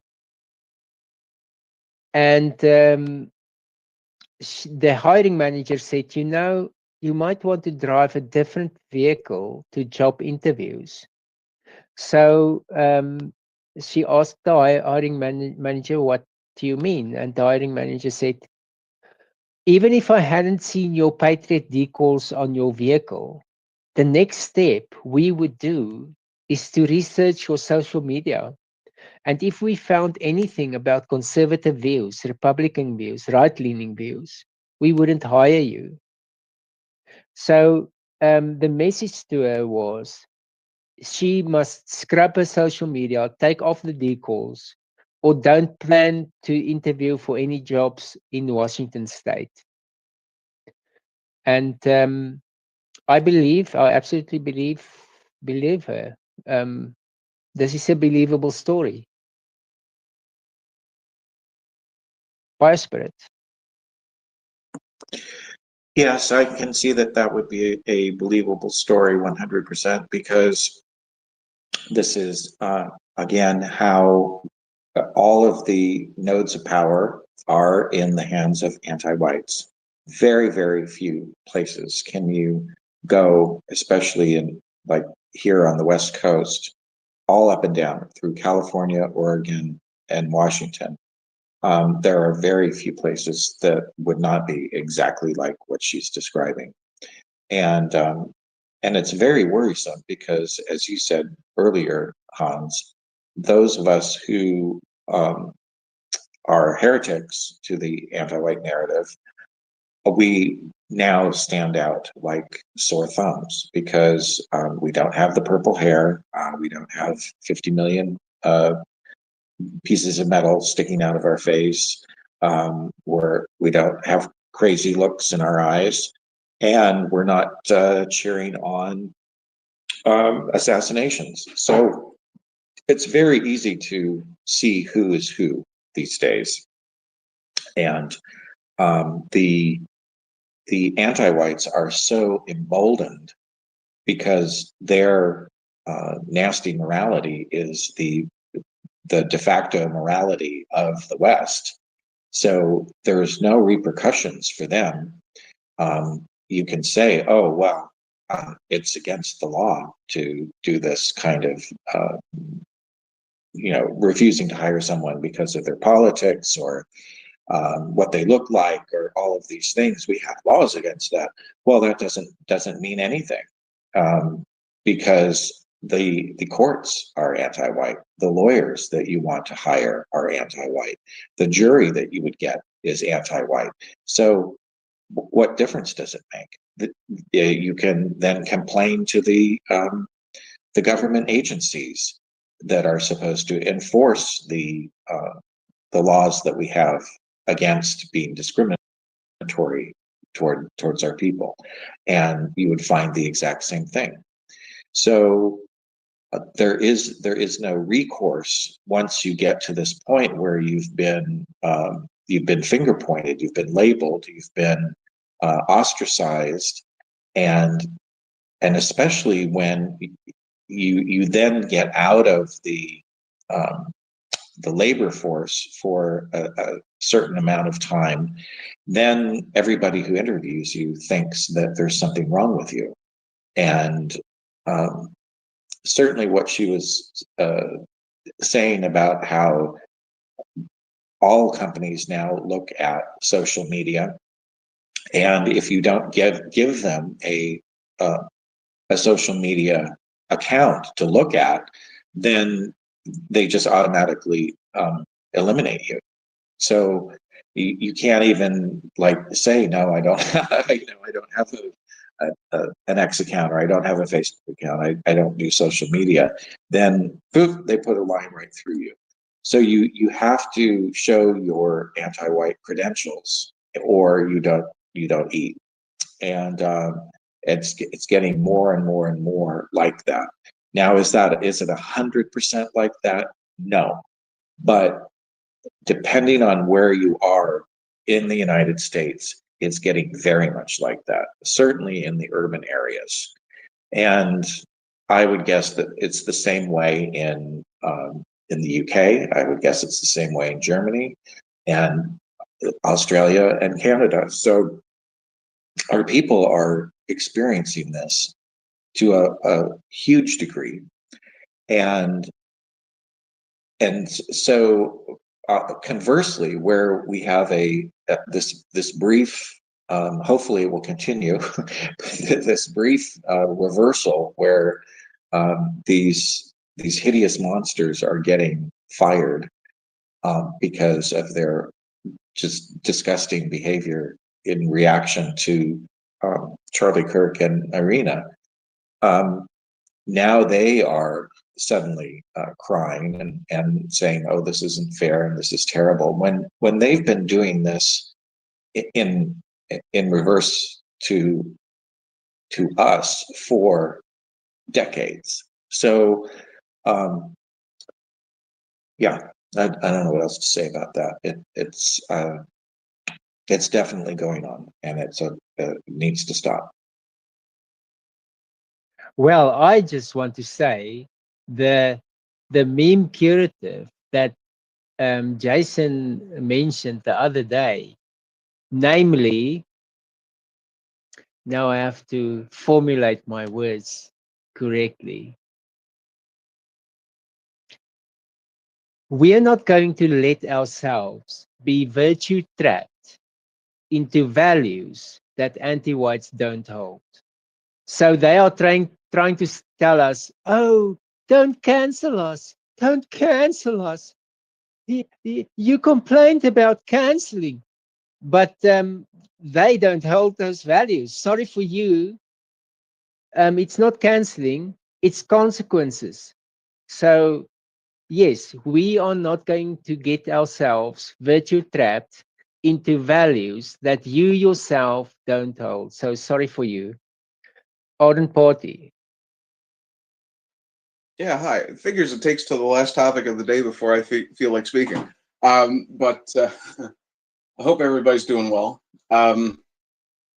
There's a couple of things I wanted to say now. I initially put my hand up because I wanted to talk about appearances at job interviews.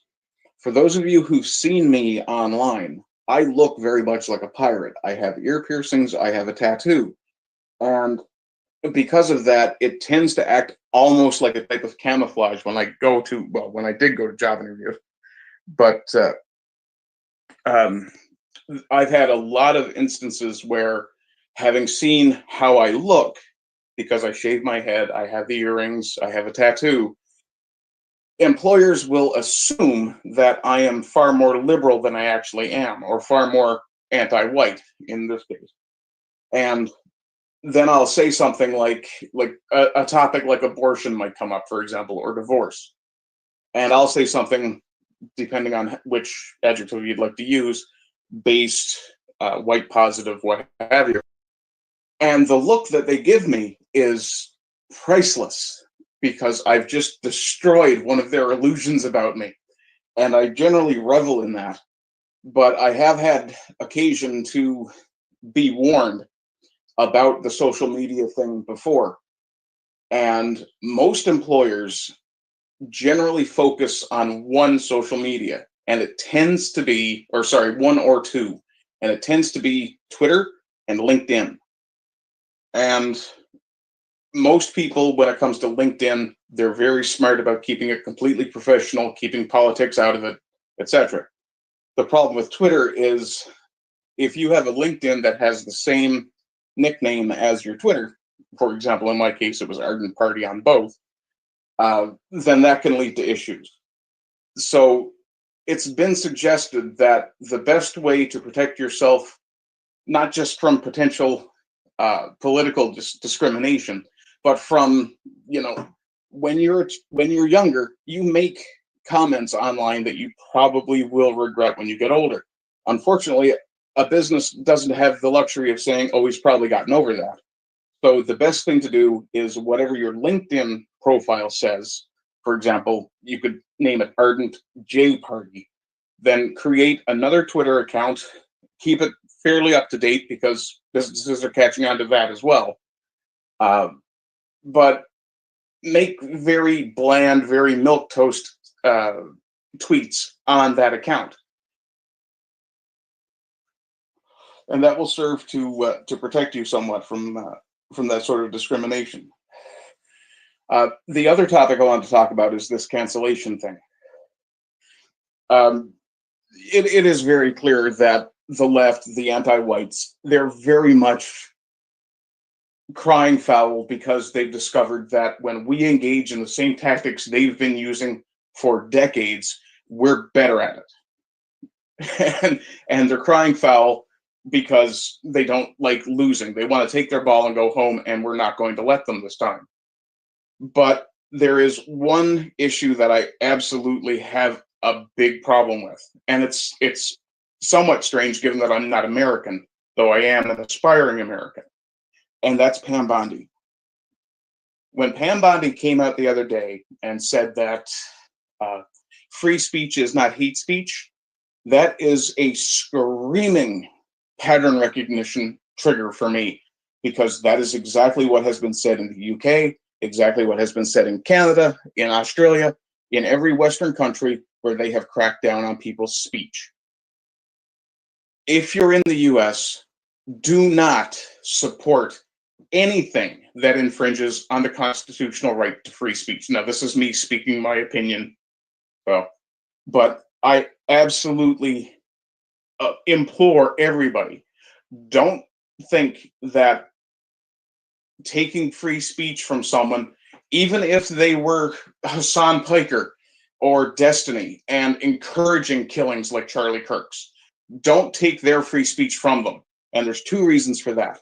One, if you take away someone's ability to speak freely, you take away your ability to be forewarned about your enemies.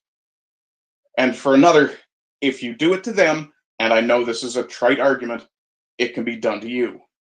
And the last thing we need is more curtailing of free speech in the West. We have to have the ability to speak out in a white positive way against the anti-white agenda. And anything that infringes on that puts us in danger of, oh, hey, it's not right to discriminate against white people, landing you in jail. And we don't need that. I think that's pretty much it. Anyway, have a good weekend. Thanks, Ardent Party. I fully support Hassan Piker's freedom to destroy his own career. So I'm happy with that. Tree Godfather. Oh, sorry. Wait. I think it's Blue Flame first. Blue Flame.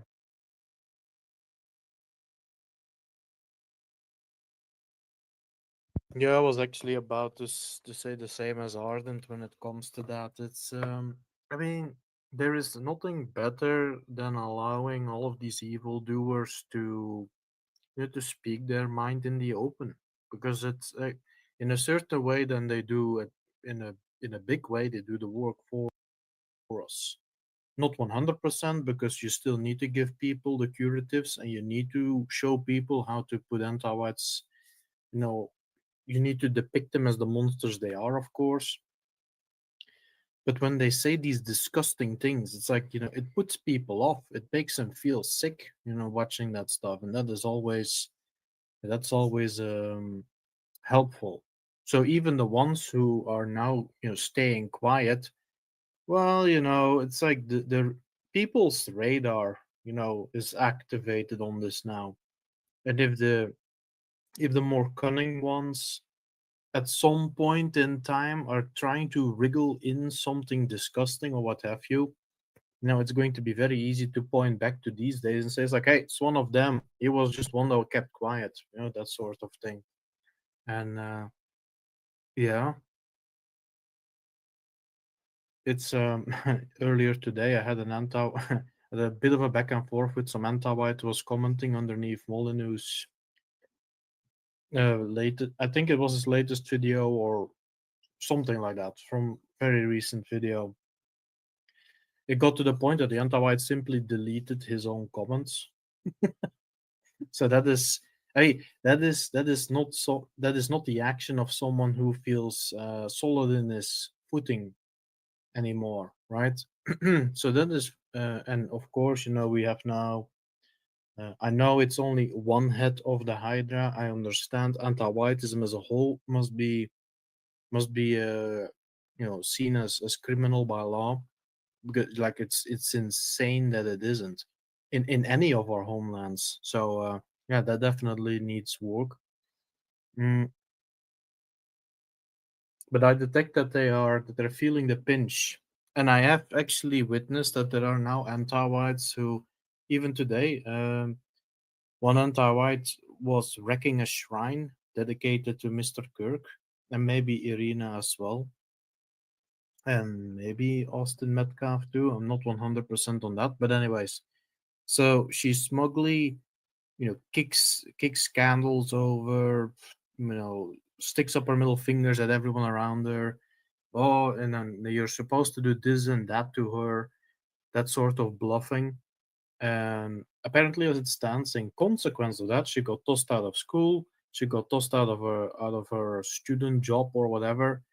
And the apartment where she lived, well, she immediately was tossed out of there as well, because she indirectly is now. What does one call that? They truly fear the retaliation of conservatives. They're not even there.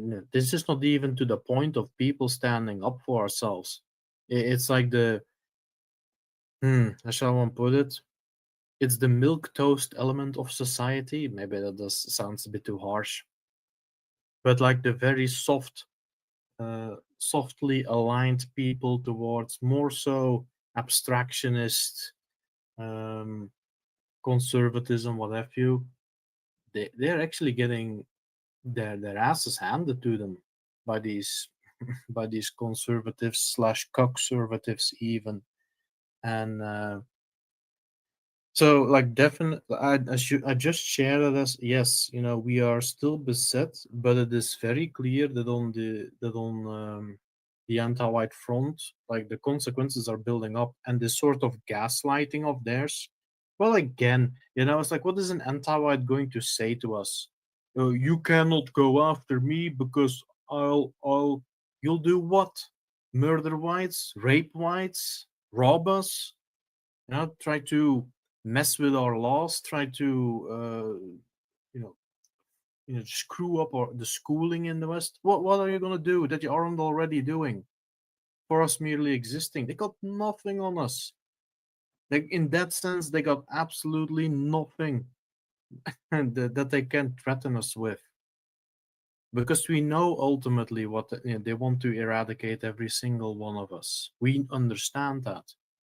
And so they've put themselves in that corner. The people who still argue that it's not about race are nonetheless sick of their disgusting behavior. Conservatives, for all their flaws, they don't necessarily want to see lives lost. They don't enjoy it either when when some girl gets murdered by one of these psychos. So yeah, hmm. They are starting to finally show some teeth. That has been an enormous issue on the right wing. Is just this endless backing off and falling for these gaslighting tricks. Uh,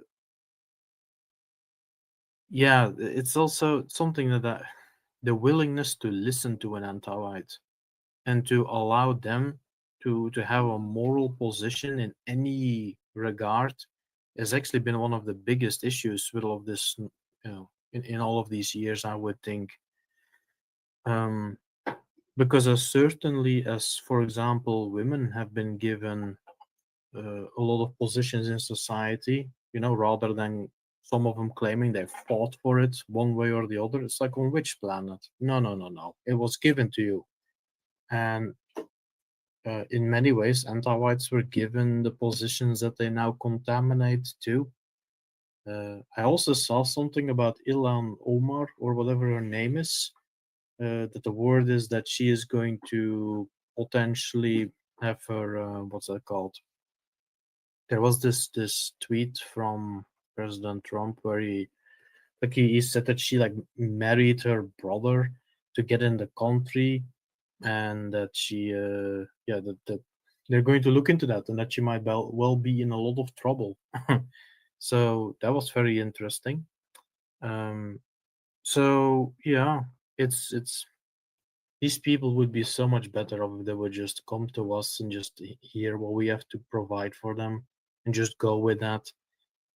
But as clumsy and all over the place and tangled in abstractions it all is, you see finally people do something back.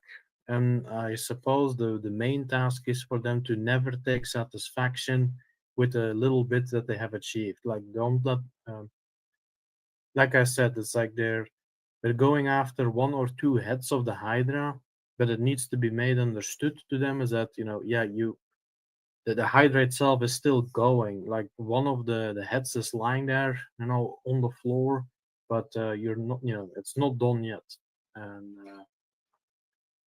again, that is what the lexicon indirectly already provides, right? There was something else I wanted to make mention of, but slipped from my mind because why not? I guess. um, yeah, as far as it goes with Pam Bondi, I think her name is, and of course I'm not from the U.S., but I care what happens over there. From what I understand, this is like I get the sense that this sort of stuff might be used. So the whole, oh, we're gonna shut down your ability to speak or whatever it's going to be, it might have a lot to do with flushing uh, right wingers out who would go with that. Because the cleanup, as far as President Trump goes, and giving him the favor of the doubt, I suppose, is that okay? So he might, in a very large part, dismantle the Democrats because it's just rife with criminality, right? It's like, is there any of them that aren't? Like, I do not know, but it doesn't really look like it from what I can see. It's like there's always something weird going on, something disgusting, something criminal over there. But we understand that in the right wing, it's yeah, there are such elements too. Might be less bad, but it's still pretty bad. Like yeah, maybe that is what they're kind of doing too. I mean, I'm just that is not said with certainty. That is said with what's the word I'm looking for? Um, I guess open wonder or with some um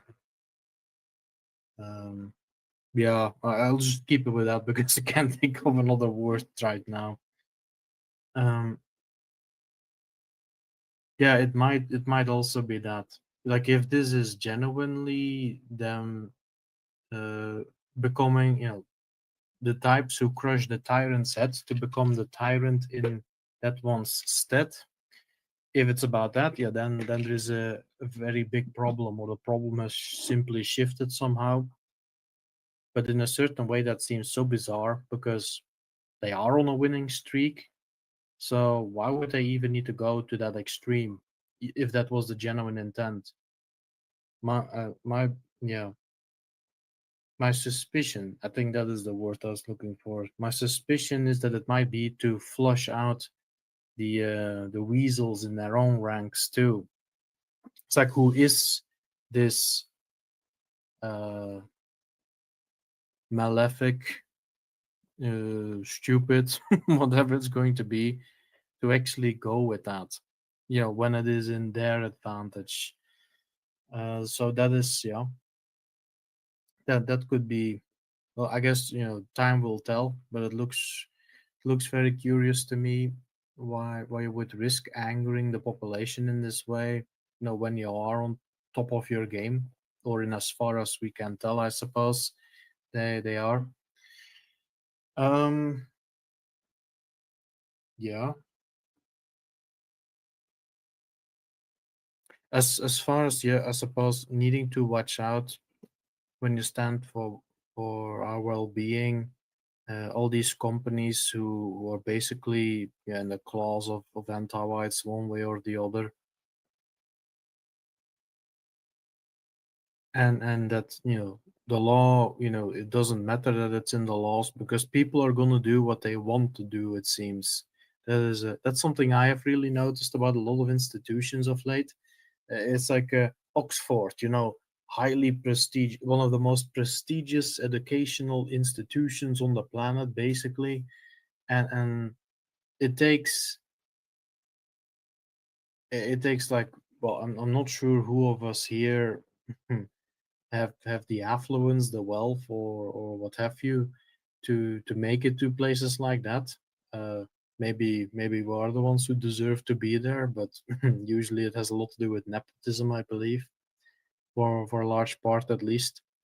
Is that these hyper intellectuals, these super intelligent people, and they might be in their specific fields very expert and all of that.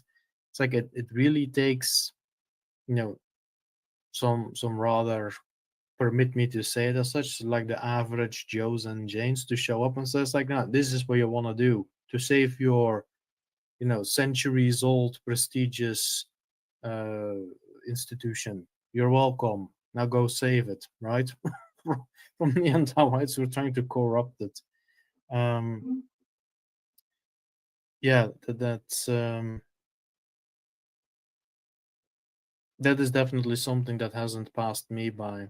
Like, or all these positions that people are supposed to inhabit, like the who are supposed to be the cream of the crop, and when you really look at it, it's like it's a bit anecdotal, but I often keep wondering, it's like, why am I don't know, like earning like a minimum wage income while I'm clearly far more capable in my field than this creature who earns like half a mil a year or whatever it's going to be for spewing the most absolute nonsense out there.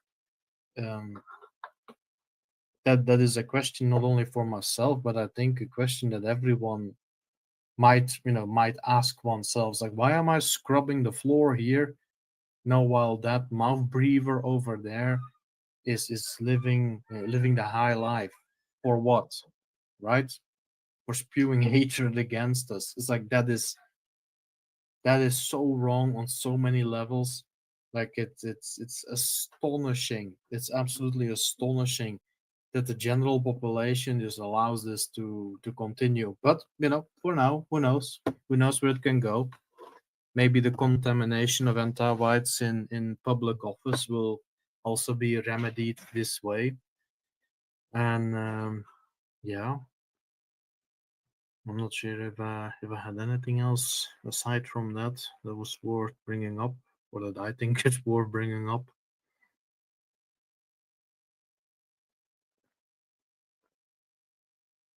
Yeah, I guess I just wanted to bring this up because, like, let's not be too dreary about it either.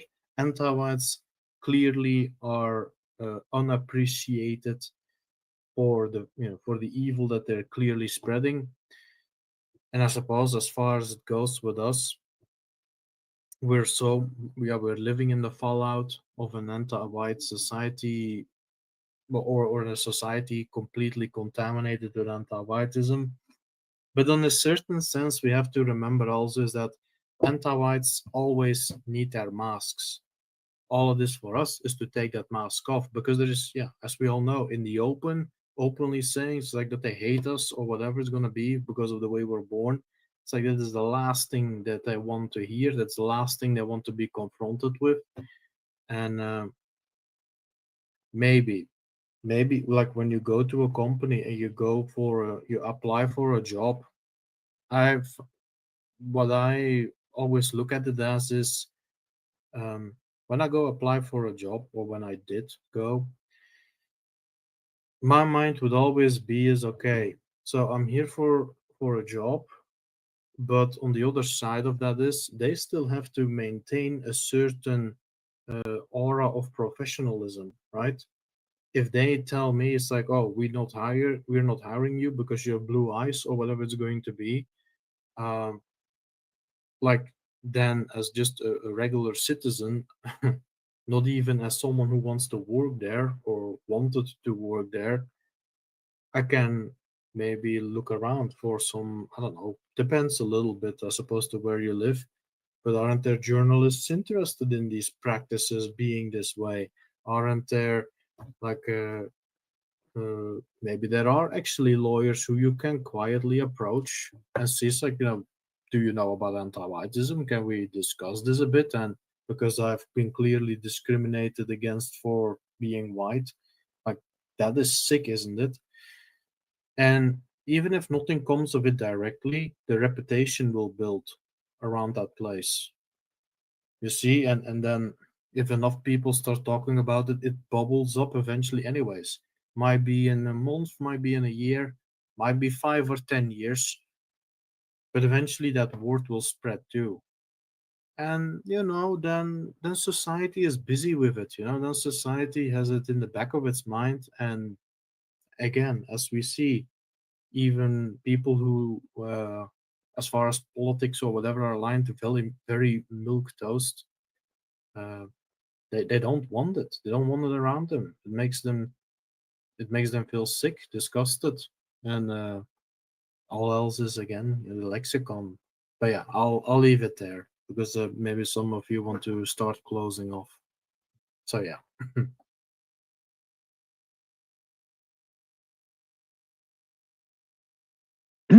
I just noticed on the Wikipedia page of Donny Tron, they say he had a dark complexion, and this is a thing that these anti-whites always um, um, introduce. If it's a hero, they try to make it that he's not white, and if he's a villain, he's he's pure white. He's as white as snow. But it's laughable. Every one of our heroes, there would be some comment related to, oh, he had a dark complexion, and it's sort of this news of suspicion that this is not a white person. So yes, this is the kind of heroes you need. You need non-white heroes. It's so despicable, these anti-whites. And one day we'll clean house. Wikipedia will be pristine when um, we have white well-being. Um, okay. I think three got for the drop to listeners, so he's out for the count. I'm going to skip cardio because he's out for the count. Nothing personal, cardio. Cardio. I don't trust your network connection. Okay, Blue Flame, quickly, what's your last thoughts? Oh well, it's now as good an opportunity as ever to reach out into the world. I think it might be worthwhile that we keep our eyes out for individuals or groups who are sort of leading the charge in getting these anti-whites, their just desserts. Those might be places where we can come in with the lexicon and says, like, guys, you want to be even better at go at calling them out. You want to be even more effective. You want to flush out if you can't find a few ones who are quiet about it. Because always remember, on a work floor, if an anti-white isn't immediately fired or whatever it's going to be after being called out, it means there are other anti-whites who are covering up for them, and that is something that you can bring up too. It's like, hey, this anti-white wasn't immediately fired, so there must be a few others in there, and you need to ask. You can literally ask. It's like, are there other anti-whites here that need to go, that need to be tossed out because you're not getting rid of this one? So I'm assuming you agree with them. Do it that way, and that might yield even better results than initially going only after the loud ones. Other than that, yeah, maybe we finally will start seeing a bit more justice, and let the anti-whites reap what they've sown. The misery they wanted to inflict on us, well, they're more than welcome to it themselves. And with that said, want to keep doing well for our people, and I bid you all a great remainder of your day, evening, whatever it's gonna be. Bye bye.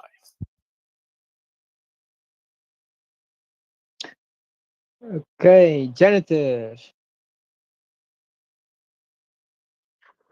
Um, Thanks for holding another space today.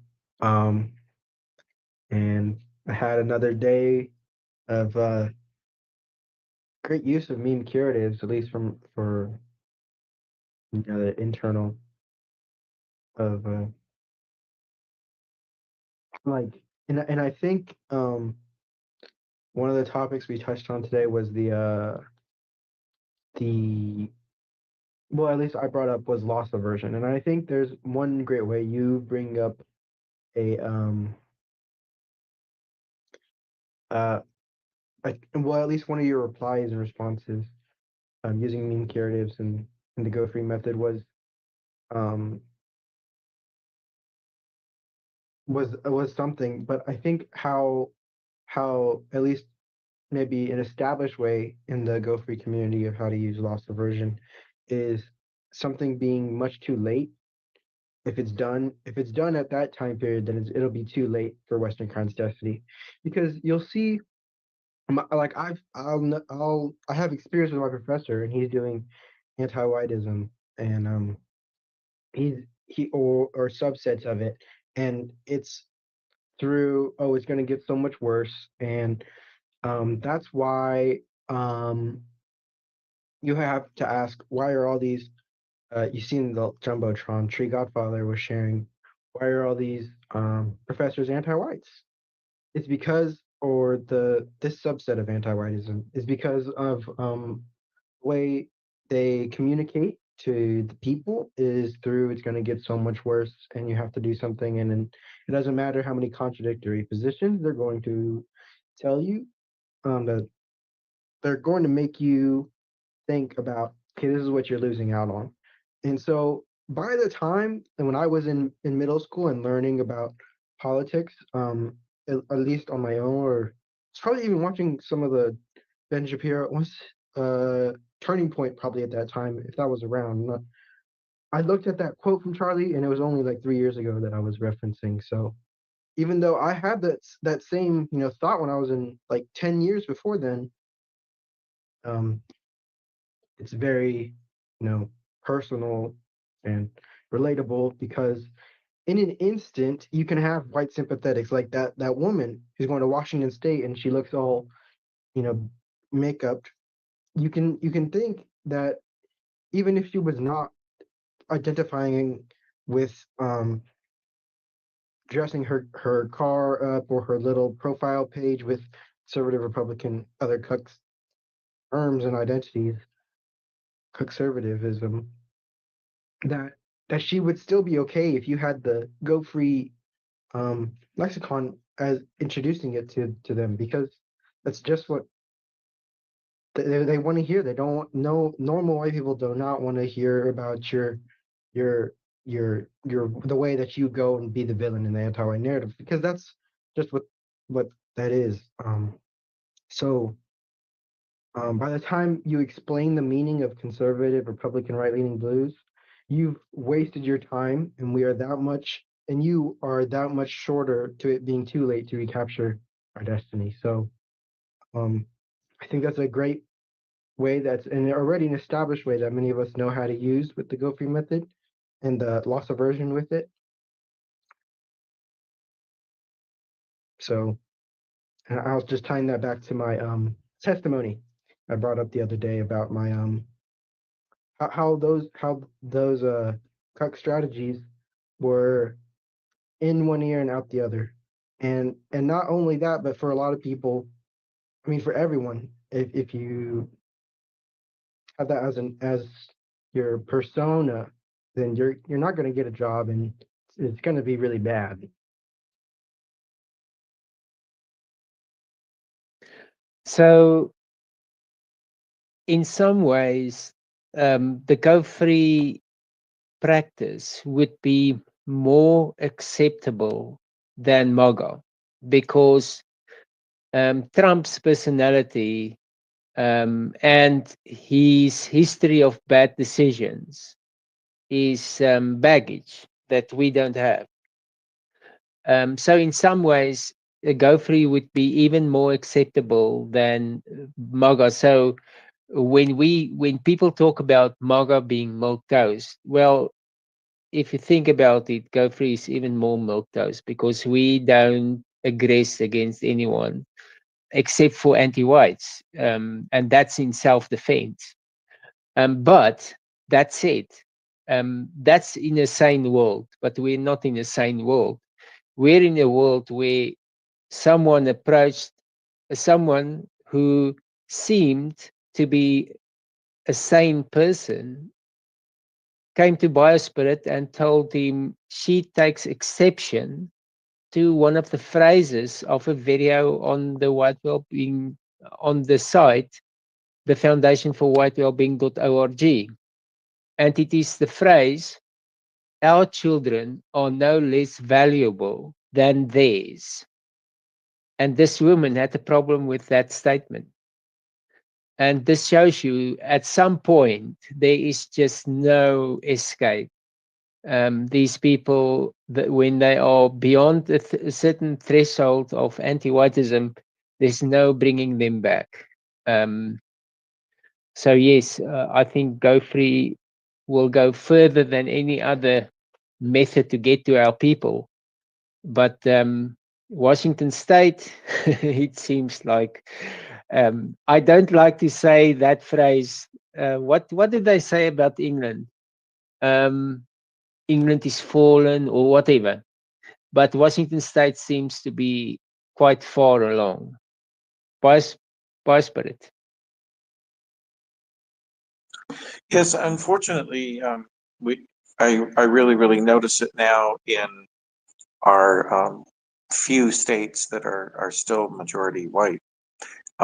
You really see this concentration of anti-white whites, and it can be quite horrifying because you realize that there's nowhere left for us to white flight to.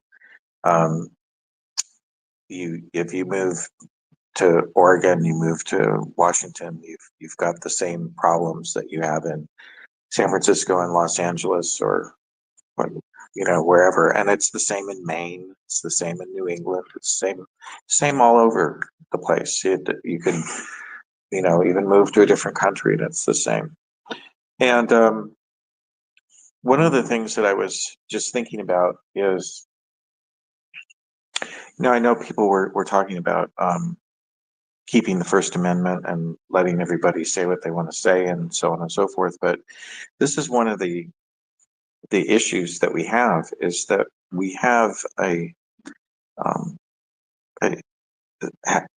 a segment of the population which is so convinced that they're what they say that it is the anti-whiteism that they're spreading is reality. They think that it's real.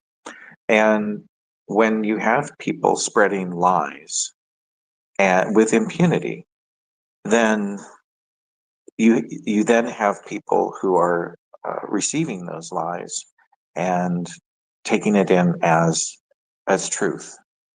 And that is how we've gotten to the place that we've gotten. So I think that there actually has to be consequences for the spreading of lies and the poisoning of people's minds. And the way that you have consequences for that is people who do that, they get fired, they lose their job. If there's an entity like an organization or a media conglomerate or whatever, and that's all they do is consistently, provably keep peddling lies, then I think that we have to start looking at that those have to be shut down, because if you're going to just let the poison keep flowing into our people, we're never going to stop this. And I am not of the opinion that that you can just let anti-whites keep anti-whiting. It has to come to an end for anti-whiteism to come to an end. And if that means that you're stepping on their freedom to lie, I mean, what is that? What's where's your right to be a liar? I just don't get it. So I think we need to have a bit more of a conversation about what it means to have a right to free speech, and what is free speech. You don't have a right to incite violence. You don't have a right to call for people's murder. And I would also say that you don't have a right to intentionally deceive people. So with that, I thank you, Hans, for today. And I look forward to continuing the conversation tomorrow and the day after that and the day after that. So thank you.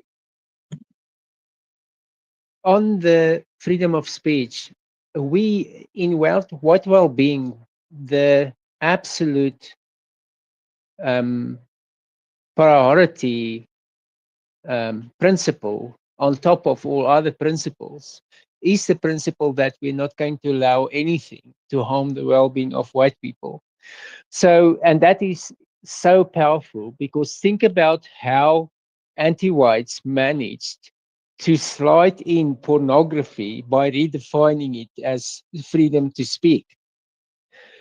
In a world where we had white well-being, we have the safety measure on top of all other principles, which is this safety measure that we're not going to allow anything to harm the well-being of white people. So trying to slide in pornography, the rule would just kick in and say, okay, it doesn't matter that you redefine it as freedom of speech. This speech, quote unquote, is going to harm our well-being. So sorry, no, get out of here. And this is how simple it is. We're just not going to allow any belief system, any religion, any principle, any or whatever to harm our well-being. And then that's just the way it's going to work. And Any opinion? the janitor, did you perhaps Yeah, but interrupt me? I was thinking you were gonna miss the word opinion. Like the America is an opinion, and even that opinion would not be um, allowed to harm white people. yes, okay. I thank you for your valuable contribution. All right, so let's shut this down. Please remember, tomorrow we're going to continue this conversation. And what is the conversation? The conversation is around the last few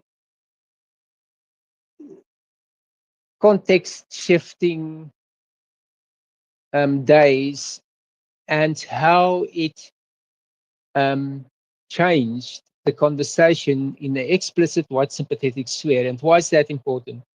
Because this is the conversations you're going to hear at the barbecue, at the dinner table, at the coffee machine. This is people around you are going to talk about this. And if we have the conversation before that happens, then you are primed with the context to deploy the Go Free practice effectively if we do our job correctly. So with that said, thank you, everyone. It's time to shut this down, so hold on for the last bit. This has been the Friday edition of the Shade Tree White Wellbeing NWG Space. We meet here daily at 2 p.m. Eastern Standard Time. That's 2 p.m. Eastern Standard Time here on X. We practice the Go Free lexicon and concepts as developed by Jason Kierner, Mr. No White Kilt himself. You can find him here on X as No White Kilt NWG, elsewhere as simply No White Kilt, and on the web at nowhitekilt.org. I want to thank each and every one of the speakers and all of you who showed up to listen. You all make this space possible by bringing your diverse skills and intelligence here for all of us to share. Without all of your participation as speakers or listeners, it would be just my handsome self. Thanks again. I really appreciate you all. Enjoy the rest of your day or evening. I love you all and hope to see you all tomorrow. Bye.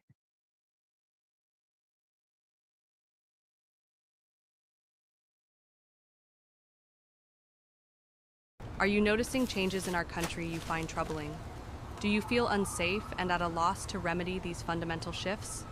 Have you found the book Go Free by Jason Kuna? The Go Free method provides excellent meme curatives and specific language skills to overcome the anti-white psychological warfare being waged against us across the West. Go Free, a guide to aligning with the archetype of Western kind by Jason Kuna, available on Amazon. Our children are priceless, and we would do anything to protect them. So why aren't you using Go Free to protect them from the most harmful ideas?